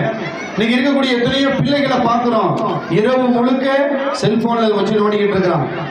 அப்போலாம் ஒரு காலம் இருந்துச்சு, வெள்ளனமே 8 மணிக்கு இஷா முடிஞ்சதோட தூங்கக்கூடிய ஒரு சமூகம். இன்னைக்கு பார்த்தோம்னா ஃபஜருக்கு பாங்கு சொல்லும் போதுதான் தூங்க போறான். இப்படிப்பட்ட ஒரு நிலைக்கு இன்னைக்கு பிள்ளைகள் தள்ளப்பட்டு இருக்கிறாங்கன்னு சொன்னா அதற்கு தாய்மார்கள் தான் காரணம். அவர்கள் பழக்கிய இந்த பழக்கம் சின்ன பழக்கம் நினைக்கிறோம், கடைசியில அந்த செல்லுக்கு அடிமையாக அந்த பிள்ளை மாறுகிறது. தாய்மார்கள் தான் முதல் பள்ளிக்கூடம் என்று சொன்னார் அழகாக. அது உண்மைதான். உலகமே சொல்லக்கூடிய வார்த்தை, தாய் தான் முதல் பள்ளிக்கூடம். அவர் ஆசிரியரா இருக்கட்டும், அஜரத்தா இருக்கட்டும், உஸ்தாதா இருக்கட்டும், இவர்களுக்கெல்லாம் முன்னால தாய் தான் முதல் பள்ளிக்கூடம். நீங்க என்ன சொல்றீங்களோ அதைத்தான் செய்யும், நீங்க என்ன செய்றீங்களோ அதைத்தான் அந்த பிள்ளை செய்யும். தகப்பன்லாம் அப்புறம்தான். அப்படிங்கிற அழகான கருத்தை உங்களுக்கு முன்னால் எடுத்து சொன்னார். நீங்க தாயை பற்றி சொன்னாலும் கூட தந்தை தான் வழிகெடுக்கிறார், தந்தை தான் சீரழிக்கிறார் என்கின்ற தலைப்புக்கு கீழே தன்னுடைய இறுதி வாதத்தை எடுத்து சொல்வதற்காக பிள்ளைகள் பெரிதும் சீரழிவதற்கு பெரிதும் காரணம் தந்தையே என்கின்ற தலைப்பிலே பட்டிமன்றத்துடைய இறுதி பேச்சாளர் பரீரா அவர்களை மேடைக்கு அழைக்கிறோம். வாருங்கள், உங்கள் வருகையை தாருங்கள். அஸ்ஸலாமு அலைக்கும். வலைக்கும் அஸ்ஸலாம் வரஹ்மத்துல்லாஹி வபரகாத்துஹு. இந்த அருமையான ஆண்டு விழாவில் நடந்தேறிக் கொண்டிருக்கிற இந்த அழகிய பட்டிமன்றத்தில் நடுவராக அமர்ந்திருக்கும் ஹஜ்ரத் அவர்களே, எமக்கு வழிகாட்டிகளாக திகழும் உஸ்தாத்மார்களே, தன் பிள்ளைகளின் திறமையை மகிழ கண்டு கழிக்க வந்த பெற்றோர்களே, வானின் நட்சத்திரங்களாய் விழுந்து கொண்டிருக்கும் எம்மை போன்ற மாணவர்களே, ஆரம்பமாக உங்கள் அனைவருக்கும் என்னுடைய சலாத்தினை சமர்ப்பித்துக் கொண்டு ஆரம்பம் செய்கிறேன். அஸ்ஸலாமு அலைக்கும் வரஹ்மத்துல்லாஹி வபரகாத்துஹு. வலைக்கும் அஸ்ஸலாம் வரஹ்மத்துல்லாஹி வபரகாத்துஹு. பெருமளத்திற்குரிய நடுவர் அவர்களே, எனக்கு முன்னால் பேச சென்ற எதிரணியினர் பேச்சுக்கு பேச்சு தாய் வளர்ச்சிதான் பிள்ளைகள் வளர்ச்சிருக்கிறது. தாய் தான் சரியாக வளர்க்க வேண்டும். அவர்களின் வளர்ப்பு சரியில்லாத காரணத்தினால் தான் இந்த பிள்ளைகள் சீரழிகிறார்கள் என்றெல்லாம் பேசி வைத்து சென்றார்கள். இருக்கட்டும், நாம் ஒவ்வொரு விதத்தில் ஒப்புக்கொள்ளலாம். ஏனெனில் ஒரு பிள்ளையின் வளர்ப்பிற்கு தாய்க்கும் ஒரு பங்கு இருக்கத்தான் செய்கிறது. ஆனால் ஒரு பிள்ளை மாத்திரமல்ல, ஒரு குடும்பமே சீரழிவதற்கும் அது சீரான பாதையில் செல்வதற்கும் தந்தைமார்கள் தான் முதற்கட்ட பொறுப்பென அனைவரும் தெரிந்து கொள்ள வேண்டும். குறிப்பாக எதிரணியிடம் தெரிந்து கொள்ள வேண்டும். ஏன் தெரியுமா? இதை நான் சொல்லல, அல்லாஹ்வே திருமறையில கூறியிருக்கிறான். அர்ரிஜாலு கவ்வாமூன அலன் நிசாஇ. வீட்டில் உள்ள பெண்களை, அதாவது தாய்மார்களை சரியாக நிர்வகிக்கும் பொறுப்பு அது வீட்டில் உள்ள ஆண்களிடம் தான் உள்ளது. அதாவது தந்தைமார்களிடம் தான் உள்ளது. நான் கூறல, அல்லாஹ்வே கூறியிருக்கான். அப்படி இருக்கிற வீட்டுல பிள்ளைகள் என்ன தாயே சரியில்லை என்றாலும் அதற்கு முதற்கெட்ட பொறுப்பு தந்தைமார்கள் தான். தந்தைகள் தான் தன் குடும்பத்தை சரியான முறையில் நிர்வகிக்க வேண்டும். அவர்கள் தான் தன் குடும்பத்தில் உள்ளவர்களுக்கு, குறிப்பாக பிள்ளைகளுக்கு ஒரு கப்பு கட்ட வேண்டும். இந்த வாழ்க்கையில் உள்ள ஏற்றத்தாழ்வுகளையும், குறிப்பாக இவ்வுலகில் எப்படி வாழ வேண்டும் என்பதையும் அனைத்தையும் போதிக்க வேண்டிய ஒரு தலையான பொறுப்பு தந்தைமார்களிடம் உள்ளது. விஷயம் இப்படி இருக்க சற்று சிந்தித்து பாருங்க. பிள்ளைகள் விஷயத்தில் நம்ம எதையெல்லாம் குறை கூறுகிறோம்? அதிகமாக தொலைக்காட்சியில் நேரத்தை கழிக்கிறார்களா? அதை வாங்கி கொடுத்தது யார்? தந்தை தானே. அதை சரியான முறையில் கவனிக்க வேண்டிய பொறுப்பு யாரிடம் இருக்கிறது? தந்தையிடம் தானே. சரி, அடுத்து உங்க பிள்ளை தொலைபேசியில் அதிகமாக நேரத்தை கழித்து சீரழிகிறார்களா? அதை வாங்கி கொடுத்தது யாரு? அதை சரியான முறையில் கவனிக்க வேண்டிய பொறுப்பு யாரிடம் இருக்கிறது? தந்தையிடம் தானே. சரி, அடுத்து உங்க பிள்ளை நண்பர்களோடு நேரத்தை கழித்து சீரழிகிறார்களா? அதை கண்காணித்து பிள்ளையை நேர்வழிப்படுத்தக்கூடிய பொறுப்பு யாரிடம் இருக்கிறது? தந்தையிடம் தானே. சரி, உங்க பிள்ளை புகை மதுர தவறான பழக்க வழக்கத்திற்கு ஆளாகிவிட்டாரா? அதை கண்காணித்து பிள்ளையை நேர்வழிப்படுத்தக்கூடிய பொறுப்பு யாரிடம் இருக்கிறது? தந்தையிடம் தானே. நல்லா கேளுமா. இப்படி எந்த விதத்தில் எல்லாம் பிள்ளைகள் சீரழிகிறார்களோ அதை சரியான முறையில் கண்காணித்து வளர்க்க வேண்டிய பொறுப்பு முழுவதும் தந்தைமார்களிடம் உள்ளது. ஆனால் அதை சரியாக செய்யவில்லை என்றால் உண்மையான பிரச்சனை யாரிடம் உள்ளது? பிள்ளைகளிடமா அல்லது தந்தைகளிடமா? எனவே நடுவர் அவர்களே, ஒரு பிள்ளையை உண்மையான சீரான வளர்ச்சிக்கு காரணமே தந்தைமார்கள் தான். அவர்கள் சரியான முறையில் வளர்க்காத பொழுதுதான் பிள்ளைகள் வழிகட ஆரம்பிக்கிறார்கள். இன்னைக்கு தந்தைமார்கள் என்ன கூறுவார்கள் தெரியுமா? அவரிடம் போய் உங்க பிள்ளை நடத்தை சரியில்லாம இருக்கிறது, உங்க பிள்ளையை கணித்து வரவே என்று உஸ்தாத்மார்களோ ஆசிரியர்களோ அல்லது யாராவது கூறினா அவங்க போக போக திருந்திடுவாங்க. அனுபவப்பட்டா திருந்திடுவாங்க சொல்லுவாங்க. ஆனால் ஒரு உண்மையை தெரிந்து கொள்ள வேண்டும். பட்டால் திருந்து விடுவான் என்பது வார்த்தைக்கு வேண்டுமானால் நன்றாக தெரியலாம். அதனால் நம்ம மார்க்கம் அப்படி கூறவில்லை. நம் மார்க்கம் சிறு வயதிலேயே பழக்கப்படுத்த வேண்டிய, பக்குவப்படுத்த வேண்டிய பொறுப்பு தான் சொல்கிறது. அதனால் தானே மார்க்கம் எப்படி கூறுகிறது? 7 வயதான உங்க பிள்ளையை தொழுகை ஏவுங்க, 10 வயதான உங்க பிள்ளையை அடித்து தொழுகை ஏவுங்கன்னு எதற்காக மார்க்கம் கூற வேண்டும்? ஏனெனில் சிறு வயதிலே பிள்ளைகளை பழக்கப்படுத்த வேண்டிய, பக்குவப்படுத்த வேண்டிய பொறுப்பு முழுவதும் பெற்றோர்களிடம் உள்ளது. குறிப்பாக தந்தைமார்களிடம். ஓய்வு பெற்ற அதிகாரி காளியமூர்த்தி கூறுவார், நான் காவல்துறை அதிகாரியாக இருந்தபோது என்னிடம் பல பள்ளிக்கூடம் படிக்கக்கூடிய மாணவர்கள், கல்லூரிகளில் படிக்கக்கூடிய மாணவர்கள் தான் அதிகமாக தவறான பழக்கத்திற்கு ஆளாகி பிடிபடுவார்கள். இப்படி படிக்கக்கூடிய மாணவர்கள் எல்லாம் தவறான பழக்கத்திற்கு ஆரம்பமே தவறான சேர்க்கை தான். இந்த தவறான சேர்க்கை நட்பு எங்கிருந்து ஆரம்பிக்கிறது என்றால், பொதுவாக பிள்ளைகளின் மனசுல உள்ள விஷயங்களை பகிர்ந்து கொள்வதற்கு துணையை தேடுவாங்க. அதை முதல்ல பெற்றோர்களிடம் தான் ஆரம்பிக்க வேண்டும். ஆனால் அதுக்கு தாய் தந்தை சரியான அவர்களின் பேச்சை சரிமடுத்து கேட்காத போதுதான் பிள்ளைகள் வெவ்வேறு விதத்தில் ஆள்களை தேட ஆரம்பிக்கிறார்கள். அதுதான் இப்படி ஆகக்கூடாத நட்பிற்கு வழிவருகிறது. ஆகவே நடுவர் அவர்களே, சம்பாதிப்பது மாத்திரம் தந்தையின் கடமை கிடையாது. சம்பாதிப்பதற்கு நேரம் ஒதுக்குவதைப் போலவே பிள்ளைகளின் வளர்ப்பிற்கும் அவர்கள் ஒழுக்கம் சார்ந்த விஷயத்திற்கும் நேரம் ஒதுக்கி அவர்களை பழக்கப்படுத்த வேண்டிய, பக்குவப்படுத்த வேண்டிய பொறுப்பு தந்தைமார்களிடம் உள்ளது. ஆனால் இந்த கால தந்தைமார்களை பார்த்தாலே பயந்து ஓடுகிற பிள்ளைகள் தான் அதிகம். தந்தைமார்களிடம் நம் மனதில் உள்ள விஷயங்களை பகிர்ந்து கொள்வது என்பது கடினமாகிவிட்டது. ஒன்று, இந்த கால தந்தைமார்கள் அதிகமாக கண்டித்து வெறுமை அடைவதற்கான காரணம் இருக்கிறது, அல்லது அதிகமாக அன்பு செலுத்தி, உதாரணத்திற்கு இந்த கால பெண் பிள்ளைகள்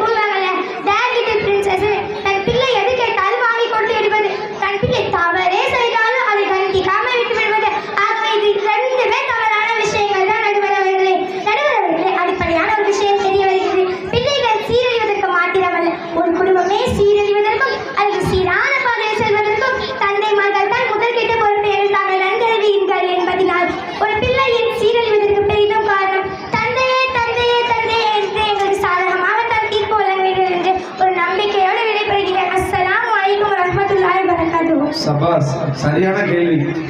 நல்லா பலார் விட்ட மாதிரி இருந்துச்சா? அல்ஹம்துலில்லாஹ். அல்லாஹ் பரக்கத் செய்யட்டும், எல்லா விதமான நரவுகளையும் தரட்டும். சிறப்பான முறையில் தன்னுடைய வாதத்தினை எடுத்து வைத்திருக்கிறார்கள். தந்தையின் மூலமாக எப்படியெல்லாம் குழந்தைகள் வழிகேடுகிறார்கள், தந்தை தான் மிகப்பெரிய காரணம் என்கின்ற தன்னுடைய அழகான வரிகளை வார்த்தைகளால் சொல்லியிருக்கிறார்கள். உண்மைதான், தந்தை தான் இன்றைக்கு அந்த பிள்ளைகளை வழிகெடுக்கிறாங்க. இன்னைக்கு சொல்லி காமிச்சாங்க, செல்போனை வாங்கி கொடுத்தது யாரு? செல்போனை நோண்ட சொல்றாங்க அப்படின்னு சொன்னீங்க, அந்த செல்லை வாங்கி கொடுத்தது யாருங்க? தந்தை தானங்க. இன்னைக்கு பாருங்க, பிள்ளைகள் வழிகேட்டு போறாங்க. அப்ப அந்த செல்போனை வாங்கி கொடுத்ததுனால தானே வழிகேட்டு போனா. இன்னைக்கு நிறைய தந்தைமார்கள் பிள்ளைக்கு செல்ல கொடுக்குங்கிற பேரில் செல்லை வாங்கி கொடுக்கறது, பைக்கை வாங்கி கொடுக்கறது, இதெல்லாம் உண்மை. இன்னைக்கு எத்தனையோ ஆக்சிடென்ட்களை பார்க்குறோம். சின்ன பிள்ளைங்க, சின்ன வயசு, 18 வயசு, 16 வயசு, 15 வயசு பிள்ளைங்க எத்தனையோ பேர் நம்ம பார்க்குறோம், கண்மூடால பார்த்துருக்குறோம். ஆக்சிடென்ட்டில் ஸ்பாட் அவுட்டு. இப்போ இதுக்கெல்லாம் காரணம் யாரு?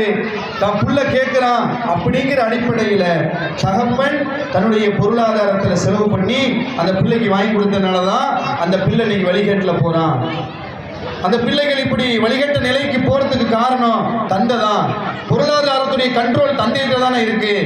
தந்தை வாங்கி கொடுத்ததுனால தானே என்ன செய்யறான், அவன் யூஸ் பண்றான், அவன் பயன்படுத்துறான். எல்லாத்துக்கும் தந்தை தான் காரணம் என்பதை அழகான முறையிலே சொல்லியிருக்கிறார்கள். இருந்தாலும் கூட பிள்ளைகள் சீரழிவதற்கு பெரிதும் காரணம் யாருன்னு தாயின்னு ஒரு ஆள் சொன்னாங்க, தந்தைன்னு ஒரு குரூப் சொல்லிச்சு. பிள்ளைகள் சீரழிவதற்கு பெரிதும் காரணம் யாரு என்ன அப்படிங்கிறதெல்லாம் நம்ம பட்டிமன்றத்தின் மூலமாக எத்தனையோ ஹதீஸுகளை கேட்டோம், எத்தனையோ ஆயத்துக்களை கேட்டோம். பட்டிமன்றம் அதனால தான் வைக்கிறது. ஒரு பயானுன்னா ஒரு தலைப்போட முடிஞ்சிடும், ஒரு பயான்னா அந்த தலைப்புக்கு டாபிக்கோட முடிஞ்சிடும். பட்டிமன்றங்கும் போது எல்லாத்தையும் அலசி ஆய்வு செஞ்சு எல்லாருக்கும் எல்லா விஷயமும் தெரியும். அப்ப தந்தை மேல என்ன தப்பு இருக்கு, தந்தை என்னென்ன தவறு செய்யறாரு என்னத்தையும் அழகான முறையில சொல்லி காமிச்சாங்க. தாய் என்னென்ன தப்பு செய்யுங்கிறத அழகான முறையில சொல்லி காமிச்சாங்க. யார் மேல மிஸ்டேக்கு, எப்படியெல்லாம் மிஸ்டேக் வருது, எப்படியெல்லாம் தவறு தாய் இழைக்கிறார்கள், எந்த இடத்துல தந்தை தாய் தவறு இழைக்கிறார் என்பதையெல்லாம் அழகான முறையில இந்த பட்டிமன்றம் நமக்கு தெளிவுபடுத்தி இருக்கிறது. தந்தையாக இருக்கட்டும், தாயாக இருக்கட்டும், நாம விளங்கிக் கொள்ளணும், நம்முடைய தவறுகளை சரி செய்து கொள்வதற்கு தான் இந்த பட்டிமன்றம். அன்பானவர்களே, அப்ப தந்தையுடைய நிகழ்வு துவாவை சொல்லி காமிச்சாங்க.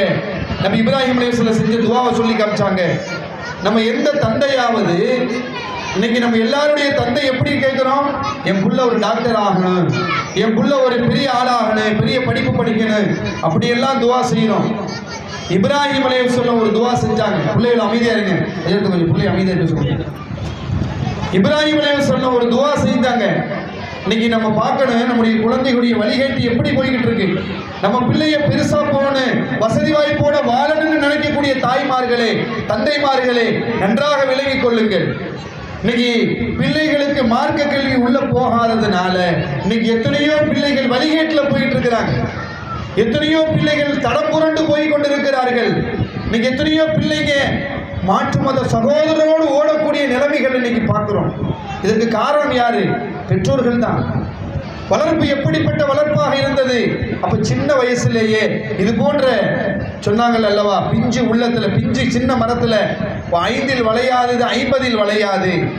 பசு மரத்துல ஆணி அடிச்சாதான் இறங்கும், முத்தி போன காஞ்ச மரத்துல அடிச்சா இறங்காது. அதுபோல அப்ப பிஞ்சு உள்ளத்திலேயே அல்லாஹ்வுடைய அச்சத்தை, அல்லாஹ்வுடைய பயத்தை, ரசூலுடைய முஹப்பத்தை இந்த உள்ளத்துல நீங்க கொடுத்துட்டா நாளைக்கு பெருசா போனாலும் அல்லாஹ்வுடைய அச்சத்தோடு அந்த பிள்ளை இருக்கும், அல்லாஹ்வுடைய பயத்தோடு வாழும். மார்க்க கல்வி இல்லாததுனால தாயை எதிர்த்து பேசக்கூடிய ஒரு நிலை, தந்தையை எதிர்த்து பேசக்கூடிய ஒரு நிலை, இதெல்லாம் உண்மை. இன்னைக்கு நாம ஒவ்வொரு நாளும் பார்க்கிறோம், தந்தையை எடுத்து பேசுறான், தாயை பேசுறான். இன்னைக்கு எத்தனையோ பிள்ளைகள் தாயை அடிக்கக்கூடிய நிலை, தாயை கேவலமாக பேசக்கூடிய நிலையை பார்க்கிறோம். இதற்கெல்லாம் காரணம் பிள்ளைகளுக்கு மார்க்க கல்வியை, அல்லாஹ்வுடைய பயமூட்டக்கூடிய இந்த இஸ்லாமிய கல்வியை நம்ம கொடுக்காததுதான். நான் ஆரம்பத்தில் சொன்னது போல எத்தனையோ ஒரு அற்ப ஆசைக்காக ஒரு கேவலத்தை நோக்கி செல்லக்கூடிய பிள்ளைகளை இன்னைக்கு பார்க்கிறோம். நல்ல விளைவுகளுங்கள் தாய்மார்களே, பெரியோர்களே. அப்ப இன்னைக்கு வழிகேட்டில போய் தன் இஸ்லாத்தை விட்டு வெளியேறக்கூடிய நிலைக்கு இன்னைக்கு எத்தனையோ பிள்ளைகள் இருக்கிறாங்க. இப்ராஹிம் அலைஹிஸ்ஸலாம் ஒரு துவா செய்யறாங்க. இன்னைக்கு நாமெல்லாம் என்ன நம்ம துவா செய்யறோம்? என் பிள்ளையுடைய வாழ்க்கை உயரணும், என் பிள்ளையுடைய வசதி இருக்கணும், நல்ல வாழ்க்கை வாழணும், பொருளாதாரத்தின் பக்கமே நம்முடைய நோக்கம் துவா இருக்குது. இப்ராஹிம் அலைஹிஸ்ஸலாம் என்ன துவா செய்யறாங்க தெரியுமா அன்பானவர்களே? இப்ராஹிம் அலைஹிஸ்ஸலாம் எப்படிப்பட்டவங்க? இப்ராஹிம் அலைஹிஸ்ஸலத்தை பத்தி அல்லாஹ் குர்ஆன்ல சொல்லுகிறான், ஒமா கான மினல் முஷ்ரிகீன், ஒமா கான மினல் முஷ்ரிகீன். குர்ஆன்ல 28 இடத்துல அல்லாஹ் இந்த வார்த்தையை பயன்படுத்தினான். இப்ராஹிம் அலைஹிஸ்ஸலத்தை பத்தி சொல்லும்போது குர்ஆன்ல 28 இடத்துல இந்த வார்த்தையை பயன்படுத்துகிறான். ஒமா கான மினல் முஷ்ரிகீன், இப்ராஹிம் இணை வைப்பவர் அல்ல, இப்ராஹிம் இணை வைப்பவர் அல்ல என்று 28 இடத்துல அல்லாஹ் அந்த வார்த்தையை பயன்படுத்துகிறான். இன்னொரு இடத்துல அல்லாஹ் சொல்றான், ஹனீஃபன் முஸ்லிமீன், ஹனீஃபன் முஸ்லிமா, இவர் பியூர் முஸ்லிம். இவரை போல பியூர் முஸ்லிம் யாரும் இல்லை. பியூர் முஸ்லிம் என்ற இந்த வார்த்தையை எந்த நபிக்கு அல்லாஹ் சொல்லல, இப்ராஹிம் நபிக்கு அல்லாஹ் சொல்றான் பியூர் முஸ்லிம். 28 இடத்துல ஹனீஃபா அல்லாஹ் சொல்றான், வமா கான மினல் முஷ்ரிகீன், இவர் இணை வைக்கக்கூடியவர் அல்ல, இணை வைக்கக்கூடியவர் அல்லன்னு சொல்லக்கூடிய அல்லாஹ். இப்படி அல்லாஹ் இந்த நபியை இப்படியெல்லாம் புகழ்ந்து பேசுறான். 28 இடத்துல இவர் இணை வைக்கக்கூடியவர் இல்லைன்னு அல்லாஹ் சொல்றான். அல்லாஹ் சுப்ஹானஹு வ தஆலா இவர் பியூர் முஸ்லிம்னு அல்லாஹ் சொல்றான். இவர் ஒரு உம்மத்துன்னு அல்லாஹ் சொல்றான். இவர் ஒரு ரோல் மாடல்னு அல்லாஹ் சொல்றான் இப்ராஹிம் நபியை. ஆனா அந்த இப்ராஹிம் நபி என்ன துவா கேட்டாங்க தெரியுமா? தாய்மார்களை கொஞ்சம் சிந்தித்து பார்க்க வேண்டும். இப்ராஹிம் அலைஹிஸ்ஸலாம் காபத்துல்லாவை கட்டி முடிச்சுட்டு தன்னுடைய மகனை அருகில வச்சு, இஸ்மாயில் நபி தன்னுடைய மகனை அருகில வச்சு துவா செய்யறாங்க. வஜ்னுபினி வ பனிய அன் நஅபுத அஸ்னாம். இந்த துவா செய்யறாங்க, யா அல்லாஹ், நாங்கள் சிலை வணங்குவதை விட்டும் என்னையும் என் பிள்ளையையும் நீ பாதுகாப்பாயாக. யோசித்து பாருங்கள், யாரு எந்த நபியை பார்த்து அல்லாஹ் சொன்னா இணை வைக்கக்கூடியவர் அல்லன்னு குர்ஆன்ல 28 வரைக்கும் சொன்னா, பியூர் முஸ்லிம்னு சொன்னா, அந்த இப்ராஹிம் நபி துவா செய்யறாங்க, என்னையும் என் பிள்ளையையும் சிலை வணங்கக்கூடிய கூட்டத்தில் எங்களை சேர்த்துறாத அல்லாஹ் என்கின்ற துவாவை இப்ராஹிம் அலைஹிஸ்ஸலாம் செய்யறாங்கன்னு சொன்னா யோசித்து பாருங்கள். இன்னைக்கு நம்ம எத்தனை பேரு நம்ம பிள்ளைக்காக, யா அல்லாஹ் என்னையும் என் பிள்ளையையும் இணை வைக்கக்கூடிய கூட்டத்தில் எங்களை சேர்த்துறாத அல்லாஹ், என்னையும் என் பிள்ளையையும் சிலை வணங்கக்கூடிய கூட்டத்தில் சேர்த்துறாத அல்லாஹ் என்று எத்தனை பேர் இன்னைக்கு நம்ம துவா செஞ்சிருக்கோம்? யோசிச்சு பாருங்க தாய்மார்களே. இப்ராஹிம் நபியே இப்படி துவா செய்யறாங்க, இப்ராஹிம் நபி பயப்படுறாங்க வரக்கூடிய காலங்களை பார்த்து. ஆனா நாம எப்படி இருக்கிறோம்? நம்முடைய துவா எப்படி இருக்குது? வெறும் பொருளாதாரத்தை மட்டுமே நோக்கமாக இருக்குது. நம்முடைய பிள்ளையுடைய வாழ்க்கை எந்த அளவுக்கு முன்னேறணும், பொருளாதாரத்தில் அப்படி இருக்கணும் இப்படி இருக்கணும்னு நினைக்கிறோம். ஆனா மார்க்க கல்வியுடைய விஷயத்துல மிக ஜீரோவாகத்தான் இருக்கிறோம். இன்னைக்கு காலையில பிள்ளைய பள்ளிக்கு அனுப்புறோம், எந்த நிலையில் அனுப்புறோம்? பள்ளிக்கூடத்துக்கு அனுப்புறோம், எந்த நிலையில் அனுப்புறோம்? பள்ளிக்கூடத்துக்கு போகும்போது விதவிதமான அவனுக்கு என்னவெல்லாம் மேக்கப் போடணுமோ மேக்கப் போட்டு பவுடர் போட்டு பார்க்க அழகாக அனுப்புகிறோம். ஆனா அதே அந்த புள்ள பள்ளிக்கு வரும்போது எப்படி இருக்குது, எந்த நிலையில் இருக்குது? உங்களுடைய மனசாட்சி சாட்சியாக இருக்கிறது. யோசித்து பாருங்கள். அப்ப எதற்கு முக்கியத்துவம் கொடுக்கிறோம்? எதற்காக வேண்டி நம்ம ஆர்வத்தை செலுத்துகிறோம்? தாயாக இருக்கட்டும், தந்தையாக இருக்கட்டும், யோசித்து பாருங்கள் அன்பானவர்களே. அப்ப நம்முடைய வாழ்க்கையில நம்முடைய பிள்ளை என்பது மிகப்பெரிய ஒரு வரம். நான் ஆரம்பத்தில் சொன்னது போல அல்லாஹ் நமக்கு கொடுத்திருக்கிற மிகப்பெரிய பாக்கியம். அல்லாஹ் சொல்றான், யஹபு லிமன் யஷாஉனா, சொல்லுகிறான், பெண் பிள்ளைகளை நாம் உங்களுக்கு அருட்கொடையாக தந்திருக்கிறோம், ஆண் பிள்ளைகளை உங்களுக்கு அருட்கொடையாக தந்திருக்கிறோம். இந்த பிள்ளை என்பது, இந்த பிள்ளையை வச்சு வளர்க்கிறது ஒரு கலை. இந்த கலையை பெற்றோர்கள் தெரிஞ்சுக்கிறணும். எப்படி நம்ம பிள்ளையை வளர்க்கணும், எப்படி நம்ம பிள்ளையுடைய வாழ்க்கையை முன்னேற்றணும், நம்முடைய பிள்ளைகளுடைய உயர்வு எதன் பக்கம் இருக்குது என்பதை பெற்றோர்கள் முதல்ல தெரிஞ்சுக்கிறணும். மற்ற பிறப்புகளை போல பிள்ளைகளுடைய பிறப்பு அல்ல. இன்னைக்கு எத்தனையோ ஆடு மாடுகள் பிறக்கிறது, இன்னைக்கு எத்தனையோ பறவைகள் குழந்தைகள் பிறக்கிறது. ஆனால் அவர்கள் எல்லாம் பிறந்த உடனே பறந்துடும், குழந்த உடனே ஒரு கண்டுகுட்டி பிறக்குது, அடுத்த நாளே இப்போ நடந்து ஓடுது. ஆனால் பிள்ளைகள் அப்படி இல்லை, கொஞ்சம் கொஞ்சமாக வளர்க்க வேண்டும். பேச சொல்லிக் கொடுக்கணும், நடக்க சொல்லிக் கொடுக்கணும், ஒவ்வொரு விஷயத்தையும் சொல்லிக் கொடுக்க வேண்டும். அப்ப சொல்லிக் கொடுக்கக்கூடிய இடத்துல யார் இருக்கா? பெற்றோர்கள் இருக்கிறார்கள். சொல்லிக் கொடுக்கக்கூடிய இடத்துல பெற்றோர்கள் இருக்கிறாங்க. அப்ப நீ உலகத்துல பார்க்கிறோம், எத்தனையோ பிள்ளைகள் வழிகேட்டுல போயிட்டு இருக்கிறாங்க, எத்தனையோ பிள்ளைகள் மதுவுக்கு அடிமையாக இருக்கிறாங்க, எத்தனையோ பிள்ளைகள் கஞ்சாவுக்கு இன்னைக்கு அடிமையா இருக்கிறாங்க, எத்தனையோ பிள்ளைகள் கொலை செய்யக்கூடிய நிலைமையை பார்க்கிறோம். நீங்க எத்தனையோ கொலைகாரர்கள் இருக்கிறாங்க இல்லையா? எத்தனையோ அக்யூஸ்டுகள் இருக்கிறாங்களா இல்லையா? அப்ப இவர்களுக்கும் தாய் இருக்கிறாங்க, இவர்களுக்கும் தந்தை இருக்கிறாங்க. அப்ப இவருடைய நிலை மாறுவதற்கு காரணம் என்ன? யோசித்து பார்க்க வேண்டும். அப்ப எந்த பிள்ளையும் தன் பிள்ளை கொலகாரனா போன்னு நினைக்கிறது இல்லை, எந்த பிள்ளையும் எந்த தந்தையும் தன் பிள்ளை வழிகேட்டுல போன்னு நினைக்கிறது இல்லை. ஆனா நம்ம பார்க்கக்கூடிய சின்ன சின்ன விஷயம்தான் அவனை பெரிய பாவியாக மாற்றுகிறது. நம்ம சின்ன சின்ன விஷயத்துல ஓட்ட விட்டுறோம், சின்ன சின்ன விஷயத்துல அவனை கண்டுக்கிறாம விட்டுறோம், அப்புறம் சரியாயிருவான், அப்புறம் பரவாயில்ல சரியா போயிடுவான் அப்படின்னு நம்ம விட்டு விட்டு விட்டு அந்த பிள்ளை தாயை கொடுமைப்படுத்தக்கூடிய பிள்ளையாக இன்னைக்கு சமூகத்தில் மிகப்பெரிய ஒரு கொடூரவான்களாக இன்னைக்கு மாறுதுன்னு சொன்னா அது காரணம் பெற்றோர்கள் தான் அன்பானவர்கள். அப்ப இன்னைக்கு பிள்ளைகள் சீரழிவதற்கு பெரிதும் காரணம் யாரு? பெற்றோர்களா, தாயா, தந்தையா என்று சொல்லுகிற பொழுது நாம இதுல முக்கியமாக கவனிக்க வேண்டியது, தந்தை ஒரு புறத்தில் தந்தையை பற்றி சொன்னாங்க, தந்தை எப்படியெல்லாம் வழி கெடுக்கிறாரு, தந்தை எதன் மூலமாகத்தான் பிள்ளைகளை சீரழித்து கொண்டிருக்கிறார், செல்லம் கொடுத்து செல்ல கொடுத்து பைக்கை கொடுத்து இப்படி ஒரு விதமான பேச்சு நடந்துச்சு. இல்லை இல்லை, பிள்ளைகள் சீரழிவதற்கு பெரிதும் காரணம் தாய் தான் அப்படிங்கிற ஒரு விஷயத்தை, தாய் எப்படியெல்லாம் பிள்ளைகளை வழிகெடுக்கிறார்கள் என்கின்ற விஷயங்களும் சொல்லப்பட்டது.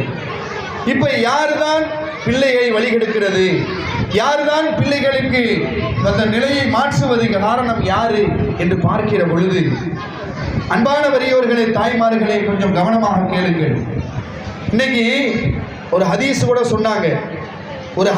சொன்னாங்க, கணவன் சம்பாதிக்கக்கூடியவர், கணவன் வியாபாரத்தின் பக்கம் செல்லக்கூடியவர், நல்லா விளங்கிருங்க, கணவன் வெளிநாட்டுக்கு செல்லக்கூடியவர். ஏன்? தன்னுடைய மனைவியை மக்களுக்காக தேவையை நிறைவேற்றுவதற்காக அவர் சம்பாதிப்பதற்கு வெளிநாட்டுக்கு போறாரு, வேலைக்கு போறாரு. அதிகப்படியாக பிள்ளைகள் யாரிடத்தில் இருக்கிறாங்க? யார்கிட்ட? தந்தை, தாயிட்ட தான் இருக்கிறாங்க. அதிகமான தாயிடத்தில் தான் அந்த குழந்தை வளர்கிறது. நல்லா விளங்கணும், 10 மாசம் தாய் சுமக்கிறாங்க அல்லவா, அப்பொழுதுமே அந்த தாய் தான் அந்த பிள்ளைக்கு வழிகாட்டி. அந்த மாசமா இருக்கக்கூடிய நேரத்தில் குர்ஆனை ஓதும் போது அந்த குழந்தை காதால் கேட்கிறது ஓதக்கூடிய வசனங்களை. அப்துல் காதர் ஜீலானி கத்தசுல்லாஹுடைய வரலாறு கேள்விப்பட்டிருப்போம். அவருடைய வாழ்க்கையில முன்னேற்றத்திற்கு பெரிதும் காரணம் யாரா இருந்தாங்க? அவருடைய தாயா தந்தையான்னு பார்க்கும்போது தாயாகத்தான் இருந்தாங்க. யாரா இருந்தாங்க? தாயாகத்தான் இருந்தாங்க.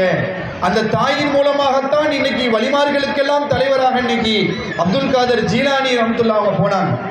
இன்னைக்கு அவங்க மாசமா இருக்கும் போது, அப்துல் காதர் ஜீலானியை வயிற்றில் இருக்கும் போது குர்ஆன் ஓதக்கூடியவர்களாக இருந்தாங்க. இன்னைக்கு எத்தனையோ தாய்மார்கள் குர்ஆன் ஓதக்கூடியவர்கள் இன்னைக்கு குறைஞ்சு போயிட்டாங்க. புள்ள வயிற்றுல இருக்கு, ஷார்ட்ஸ் பார்த்துக்கிட்டு இருக்கிறாங்க. புள்ள வயிற்றுல இருக்கு, இன்னைக்கு படம் பார்த்து கொண்டும் சீரியல் பார்த்து கொண்டும் காலங்கள் கழிந்து கொண்டிருக்கிறது. நன்றாக விளங்க வேண்டும் தாய்மார்களே.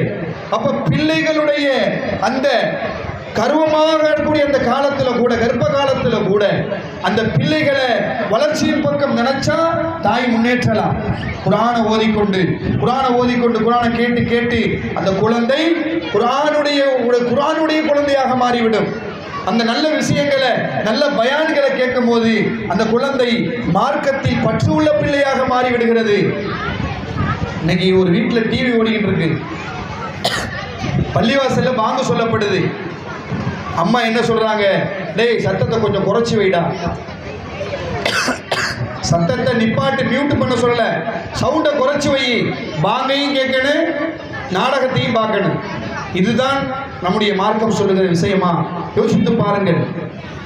அப்ப பிள்ளைகள் தாய் தகப்பனா என்று பார்க்கிற பொழுது தகப்பன் சம்பாதிப்பதற்கு உழைப்பதற்கு செல்லுகிறார். முழு பொறுப்பும் யாரிடத்தில் இருக்கிறது? தாயிடத்தில் தான் இருக்கிறது.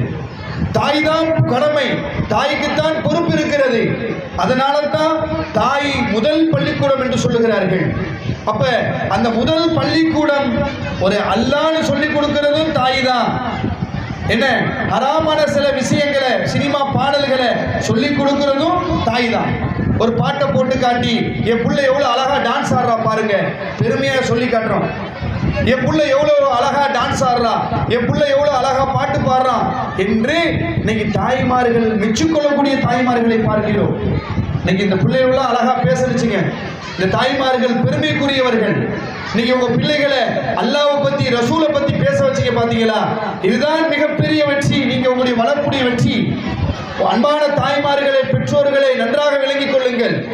என் புள்ள டான்ஸ் ஆடுறான், என் புள்ள பாட்டு பாடுறாங்கிறது பெருமை இல்லை. என் புள்ள அல்லாஹ்வுடைய வார்த்தையை பேசுகிறானே, என் புள்ள ரசூலுடைய வார்த்தையை பேசுகிறானே, அதுதான் ஒரு தாய்க்கும் தந்தைக்கும் பெருமை. அதுதான் ஒரு தாய்க்கும் தந்தைக்கும் சந்தோஷம். அதைத்தான் அல்லாஹ்வும் சந்தோஷப்படுறான். அல்லாஹ் நமக்கு பிள்ளையை கொடுத்ததற்கு பிரயோஜனம் அல்லாஹ் ரசூலுடைய பேச்சு வெளிப்பட வேண்டும், அல்லாஹ் ரசூலுடைய செயல்கள் வெளிப்பட வேண்டும். இன்னைக்கு பிள்ளைகளை 8 வயசு ஆயிட்டா, 10 வயசு ஆயிட்டா தொழுகைக்கு ஏவப்பட்டு சொல்லுங்கள் என்று சொல்லப்படுகிறது. இன்னைக்கு எத்தனை தாய்மார்கள் உங்க பிள்ளைகளை தொழுகைக்கு அனுப்புறோம்? யோசிச்சு பாருங்க. அவன் பள்ளிவாசலுக்கு சின்ன வயசுல 8 வயசுல 7 வயசுல அந்த பிஞ்சு குழந்தையுடைய கையை தந்தை பிடித்து கொண்டு சென்றால், அன்பானவர்களே அடித்து சொல்லுகிறேன், அந்த குழந்தை வயதானாலும் அந்த குழந்தை தொழுகையை விடாது. எப்ப பிஞ்சு குழந்தையாக இருக்க பொழுது தந்தை பள்ளிவாசலுக்கு அழைத்து கொண்டு போகும் காலம் எல்லாம். இன்னைக்கு எத்தனை தந்தைமார்கள் பிள்ளைகளை பள்ளிவாசலுக்கு அழைச்சிக்கிட்டு போறோம்? யோசிச்சு பாருங்க பெரியவர்களே. உங்க பிள்ளை நீங்க எத்தனை தந்தைமார்கள் தொழுகக்கூடியவரா இருக்கிறோம்? யோசிச்சு பாருங்க. ரசூலுல்லாஹி ஸல்லல்லாஹு அலைஹி வஸல்லம் சொல்றாங்க, குல்லுக்கும் ராயின் வ குல்லுக்கும் மஸ்ஊலுன் அன் ரஇயத்திஹி. உங்களில் ஒவ்வொருவர்களும் பொறுப்பாளிகள், உங்களுக்கு கொடுக்கப்பட்ட பொறுப்புகள் குறித்து விசாரிக்கப்படும் என்பதாக நபிகள் நாயகம் ஸல்லல்லாஹு அலைஹி வஸல்லம் அவங்க சொல்றாங்க. அப்ப மனைவி என்பவர் ஒரு பொறுப்பு, நமக்கு கணவன்மார்களுக்கு, தந்தைமார்களுக்கு கொடுக்கப்பட்ட ஒரு பொறுப்பு. பிள்ளைகள் என்பவர்கள் ஒரு பொறுப்பு. அப்ப இந்த பொறுப்புகள் குறித்து நாளைக்கு விசாரிக்கப்படும். குடும்ப தலைவர் தந்தையிடம் அல்லாஹ் நாளை கேட்பான், உன்னுடைய மனைவியுடைய நிலை என்ன? உன் மனைவிக்கு நீ செய்ய வேண்டிய கடமையை நீ செஞ்சியா? உன்னுடைய பிள்ளைகளுக்கு நீ செய்ய வேண்டிய கடமையை செஞ்சியா? அல்லாஹ் நாளை மறுமையில கேட்பான். அதே போல தாய்மார்களுக்கும் பொறுப்பு பிள்ளைகளின் மீது இருக்கிறது. நாளைக்கு தாய்மார்கள் அல்லாஹ் கேட்பான், எத்தனையோ பேருக்கு குழந்தை பாக்கியம் இல்லாமல் இருக்கும் போது உனக்கு நான் பிள்ளையை கொடுத்தேனே, உனக்கு நான் பிள்ளை, ஆண் பிள்ளையோ பெண் பிள்ளையோ கொடுத்தேனே, அந்த குழந்தையை நீ எந்த விதத்தில் வளர்த்தாய்? யோசித்து பாருங்கள். நாளைக்கு மறுமையில ஒரு பிள்ளை வருவான், அவன்கிட்ட கேட்பான் அல்லாஹ், ஏன் நீ தொழுகலன்னு சொல்லி கேட்பான். ஏன் நீ தொழுகல, ஏன் நீ அல்லாஹ்வை பயந்து வாழல என்று அல்லாஹ் நாளை மறுமையில கேட்பான். அதற்கு அந்த பிள்ளை சொல்லுமா, அந்த பிள்ளைனா யாரு? வளர்ந்து வாலிபம் ஆயிடுவாரு. அவர் சொல்லுவாரு, யா அல்லாஹ், என் பெற்றோர்கள் என்னை தொழுகைக்கு அனுப்பல, என் பெற்றோர்கள் என்ன செய்யல, இபாதத்துகளின் பக்கம் ஆர்வம் ஊட்டல. அவங்க என்ன சொன்னாங்க? வாழும் காலம் எல்லாம் நல்லா படுறா, நல்லா படி, நல்லா படிச்சாதான் முன்னேறலாம், நல்லா படிச்சாதான் முன்னேறலாம், இப்படியே சொல்லி சொல்லி சொல்லி என்னை தொழுகைக்கு அனுப்பல, அல்ல என்னை இபாதத்துகளின் பக்கம் அனுப்பல, அச்சமூட்டி எச்சரிக்கை எனக்கு செய்யல ரப்பே என்று அந்த பிள்ளைகள் சொல்லும். அல்லாஹ் சுப்ஹானஹு வ தஆலா அப்ப அந்த பிள்ளை சொல்லுமா, அன்பான தாய்மார்களை நன்றாக கவனித்துக் கொள்ளுங்கள். எந்த பிள்ளைக்கு இன்னைக்கு செல்லம் கொடுத்து செல்லம் வாங்கி கொடுத்தோமோ, எந்த பிள்ளைக்கு இன்னைக்கு செல்லம் கொடுத்து தொழுகைக்கு அனுப்பாம, இபாதத்துகள் செய்யாம, நோன்பு வைக்காம, அல்லாஹ்வுடைய அச்சம் இல்லாமல் வளர்த்தோமோ, அந்த பிள்ளை நாளை மறுமையில் அல்லாஹ்ட்ட சொல்லும், ரப்பே நீ என்னை தண்டிக்கிறதாக இருந்தால், எனக்கு நீ தண்டனை கொடுக்கிறதா இருந்தா, எனக்கு நீ வேதனை செய்தா இருந்தா, என்னை விட 2 மடங்கு வேதனையை என் பெற்றோர்களுக்கு நீ கொடுப்பாயாக என்று அந்த பிள்ளை நாளை மறுமையிலே, எந்த பெற்றோர்கள் தன் பிள்ளைக்கு செல்லத்தோடு வளர்த்தார்களோ, எந்த பிள்ளைகள் தொழுகை இல்லாத பிள்ளைகளாக வளர்த்தார்களோ, அந்த பெற்றோர்களுக்கு என்ன செய்யும்? நாளை மறுமையில் அந்த பிள்ளை பெற்றோர்களுக்கு எதிராக சாட்சி சொல்லக்கூடிய பிள்ளைகளாக மாறும். இப்படி ஒரு நிலை இருக்கு. நாளைக்கு மறுமையில சில பெற்றோர்களுக்கு அல்லாஹ் உயர்ந்த அந்தஸ்து கொடுப்பான். உயர்ந்த சூரியனை விட பிரகாசம் அளிக்கக்கூடிய கிரீடத்தை பெற்றோர்களுக்கு வழங்குவான். சூரியனை விட பிரகாசம்னா யோசிச்சு பாருங்க. நீங்க இந்த லைட்டையே பார்க்க முடியல, கண்ணை கூசுதுன்னா அப்ப சூரியன் எவ்வளவு பெரிய பிரகாசம். அந்த சூரியனை விட பிரகாசம் அளிக்கக்கூடிய அளவுக்கு ஒரு கிரீடத்தை அல்லாஹ் வழங்குகிறான் என்று சொன்னால் யாருக்கு தெரியுமா வழங்குகிறான்? மார்க்க கல்வியை கற்றுக் கொடுக்கக்கூடிய, மார்க்க கல்வியை தன்னுடைய பிள்ளைகளுக்கு சேர்க்கக்கூடிய பெற்றோர்களுக்கு அந்த வாய்ப்பு அல்லாஹ் வழங்குகிறான். அன்பான தாய்மார்களே, தந்தைமார்களே, நன்றாக விளங்கிக் கொள்ளுங்கள். நாளை மறுமையில உயர்ந்த அந்தஸ்து வேண்டுமா, இல்ல வேதனைகள் 2 மடங்கான வேதனைகள் வேண்டுமா என்பதை நாம் முடிவு செய்து கொள்ள வேண்டும். அல்லாஹ் சொன்னது போல குழந்தை வரமாகவும் இருக்கிறது, குழந்தை ரஹ்மத்தாகவும் இருக்கிறது, குழந்தை பரக்கத்தாகவும் இருக்கிறது. இன்னொரு இடத்தில் அல்லாஹ் சொல்றான் குழந்தை ஃபித்னா என்று சொல்லுகிறார், ஃபித்னாவாகவும் இருக்கிறது. அப்ப குழந்தை வரமா சாபமா? குழந்தை வரமாகுவதும் சாபமாகுவதும் பெற்றோர்களுடைய கையில் தான் இருக்கிறது. அப்ப எப்படி ஒரு தண்டவளத்திற்கு 2 புறமும் முக்கியமோ, எப்படி ஒரு தண்டவளத்திற்கு 2 கம்பி முக்கியம். ஒரு கம்பி இருந்தா என்ன செஞ்சிடாது, ட்ரெயின் ஓடுமா? ஓடாது. 2 புறமும் கம்பி வேண்டும். எப்படி ஒரு பறவை தன் இலக்கை நோக்கி பறக்க வேண்டுமோ, பறக்க வேண்டும் என்று சொன்னால் 2 ரெக்கைகள் வேண்டும். அப்பதான் அந்த பறவை இலக்கை நோக்கி செல்லும். அதுபோல ஒரு குழந்தை வாழ்க்கையிலே முன்னேற வேண்டும் என்று சொன்னால், ஒரு குழந்தை ஒரு ஆலிமாகவோ ஒரு இரையச்சம் உள்ள பிள்ளையாக வளர வேண்டும் என்று சொன்னால் அதனுடைய பொறுப்பு பெற்றோர்களுக்கு இருக்கிறது என்பதை நாம் விளங்கிக் கொள்ள வேண்டும். பள்ளிக்கூடத்தில் போய் சேர்த்துட்டா அவன் சரியா போயிடுவான், மதரசால போய் சேர்த்துட்டா அவன் சரியா போயிடுவாங்கிறது அல்ல. நாம தினமும் என்ன செய்யறான், அவன் என்ன பண்றான் என்பதை நாம ஃபாலோ பண்ணணும். நம்முடைய பிள்ளையை நம்ம ஃபாலோ பண்ணணும். அவன் யாரையெல்லாம் ஃபாலோ பண்றாங்கிறத.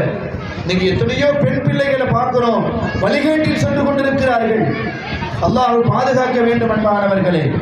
இஸ்லாத்திற்கு புறம்பான எத்தனையோ நிகழ்வுகள் இன்னைக்கு பார்க்கிறோம். இன்னைக்கு நல்லா விளங்கிறீங்களே, இன்ஸ்டாகிராம் யூஸ் பண்ணுறேன். சரி சரி, அதை இன்னைக்கு எத்தனையோ பிள்ளைகள் இன்னைக்கு பார்க்கிறோம்.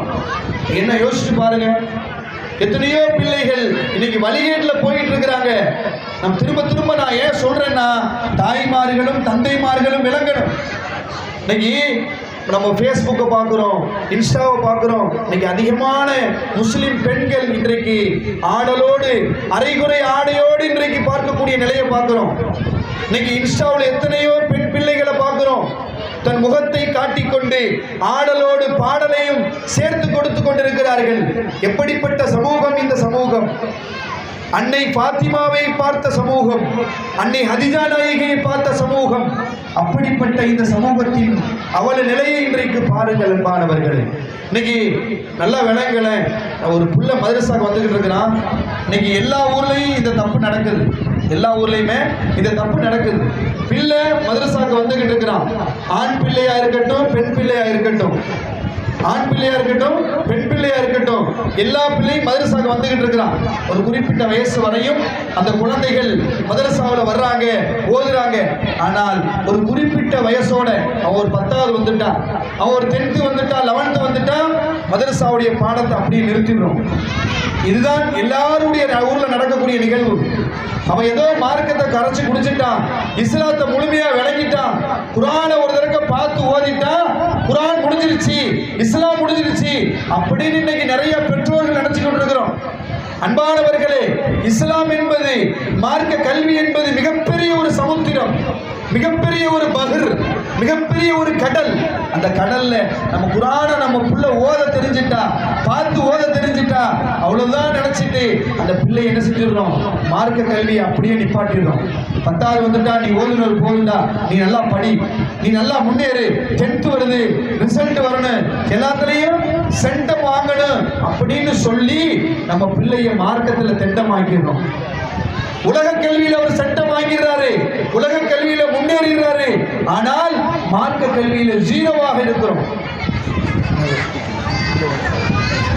இன்னைக்கு நாம பாருங்க, நம்ம பிள்ளைகளுக்கு நல்ல இன்னைக்கு இருக்கக்கூடிய பெற்றோர்கள் எப்படி நினைக்கிறாங்க, நம்ம பிள்ளைய ஒரு வசதி உள்ள பிள்ளையாக வளர்க்கணும், நம்முடைய பிள்ளைக்கு சிரமம் தெரியக்கூடாது, நம்ம பிள்ளைக்கு கஷ்டம் தெரியக்கூடாது, நல்ல வசதி உள்ள பிள்ளையாக ரிச்சா நம்ம பிள்ளைய வளர்க்கணும் இன்னைக்கு நிறைய பெற்றோர்கள் நினைக்கிறாங்க.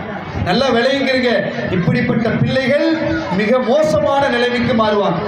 எந்த பிள்ளையை கஷ்டத்தை காட்டி வளர்க்கவில்லையோ, எந்த பிள்ளைக்கு நாம் படக்கூடிய கஷ்டத்தை, தாய் படக்கூடிய கஷ்டம், தந்தை படக்கூடிய கஷ்டத்தை காட்டி வளர்க்கலையோ அந்த குழந்தை ஒருபோதும் உருப்படாது. நல்லா விளையுங்கிறீங்க அன்பானவர்களே. இன்னைக்கு அந்த பிள்ளையை நம்ம உயர்ந்த ரிச்சா வளர்க்கிறோம். இன்னைக்கு பாருங்களேன், அந்த காலத்துல பிள்ளைய கொஞ்சம் அமைதியா இருமா, பிள்ளையில கொஞ்சம் அமைதியா இருக்கு. அந்த காலத்துல பிள்ளைகளுக்கு ஒரு ட்ரெஸ், ஒரு ட்ரெஸ், 2 3 ட்ரெஸ் தான் இருக்கும், மாத்தி மாத்தி போட்டுக்கிடுவாங்க. ரம்ஜானுக்கு ஒரு ட்ரெஸ் எடுப்பாங்க. ஆனா இன்னைக்கு ஒரு பிள்ளைக்கு 30 40 ட்ரெஸ் இருக்கா இல்லையா? சொல்லுங்க பாப்போம். ஒரு பிள்ளைக்கு 30, குறைஞ்சபட்சம் ஒரு 10 20 ட்ரெஸ்ஸாவது இருக்கு. இன்னைக்கு ஒரு பிள்ளைக்கு 5 விதமான செப்பல் இருக்கு. இது ஸ்போர்ட்ஸுக்குங்க, 5 செப்பல். இது ஸ்போர்ட்ஸுக்கு, இது வந்து ரெகுலரா போடுறது, இது எங்கேயாவது ஃபங்க்ஷனுக்கு போனா போடுறதுக்கு. ஒவ்வொருவருக்கும் இன்னைக்கு பிள்ளை எப்படி வளர்க்குறோம் யோசிச்சு பாருங்க. அப்ப ட்ரெஸ் கோடுல இன்னைக்கு உயர்ந்து வளர்க்கிறோம். செப்பல் போடுறதுல இன்னைக்கு நம்ம பிள்ளைய உயர்தரமா வச்சு பார்க்கிறோம். உணவுகளை விதவிதமா இன்னைக்கு ஆசைப்பட்டான். இன்னைக்கு நம்ம புள்ள பூரி கேட்டான், பூரி செஞ்சு கொடுத்தோம். இடியப்பம் செஞ்சு கேட்டான், இடியப்பம் செஞ்சு கொடுத்தோம். பிரியாணி செஞ்சு கேட்டான், பிரியாணி செஞ்சு கொடுத்தோம்.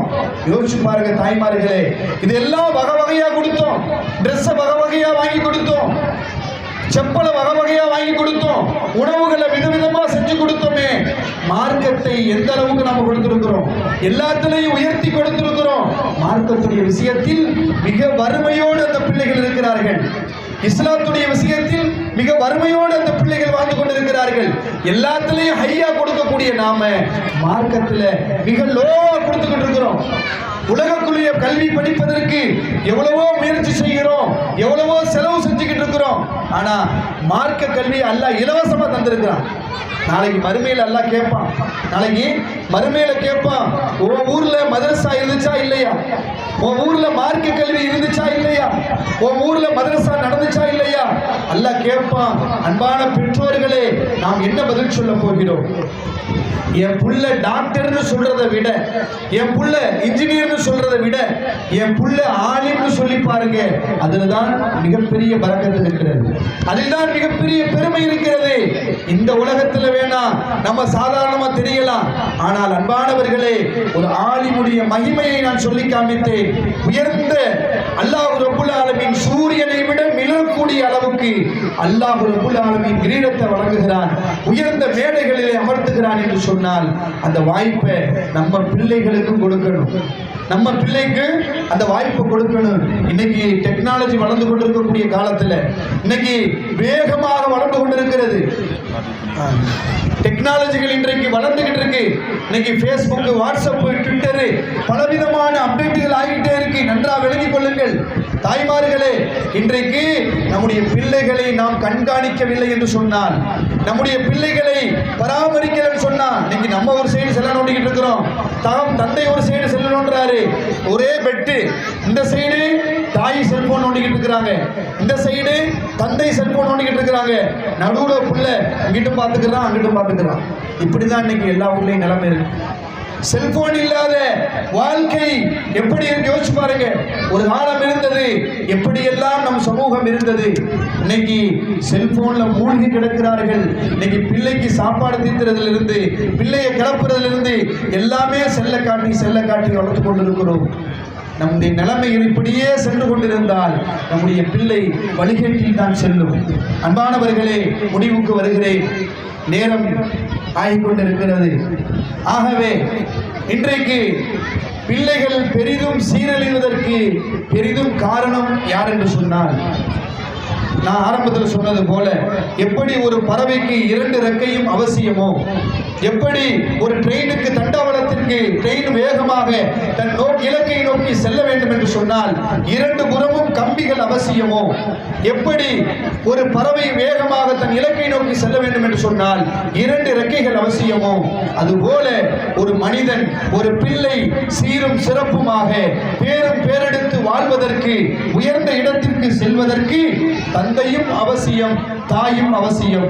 அதுபோல இருவரத்திற்கும் தாய்க்கும் தந்தையும் இன்றைய காலகட்டத்திலே ஒரு குழந்தை வழிகேட்டில் செல்வதற்கு பெரிதும் காரணம் தாயாகவும் இருக்கிறார்கள், தந்தையாகவும் இருக்கிறார்கள்.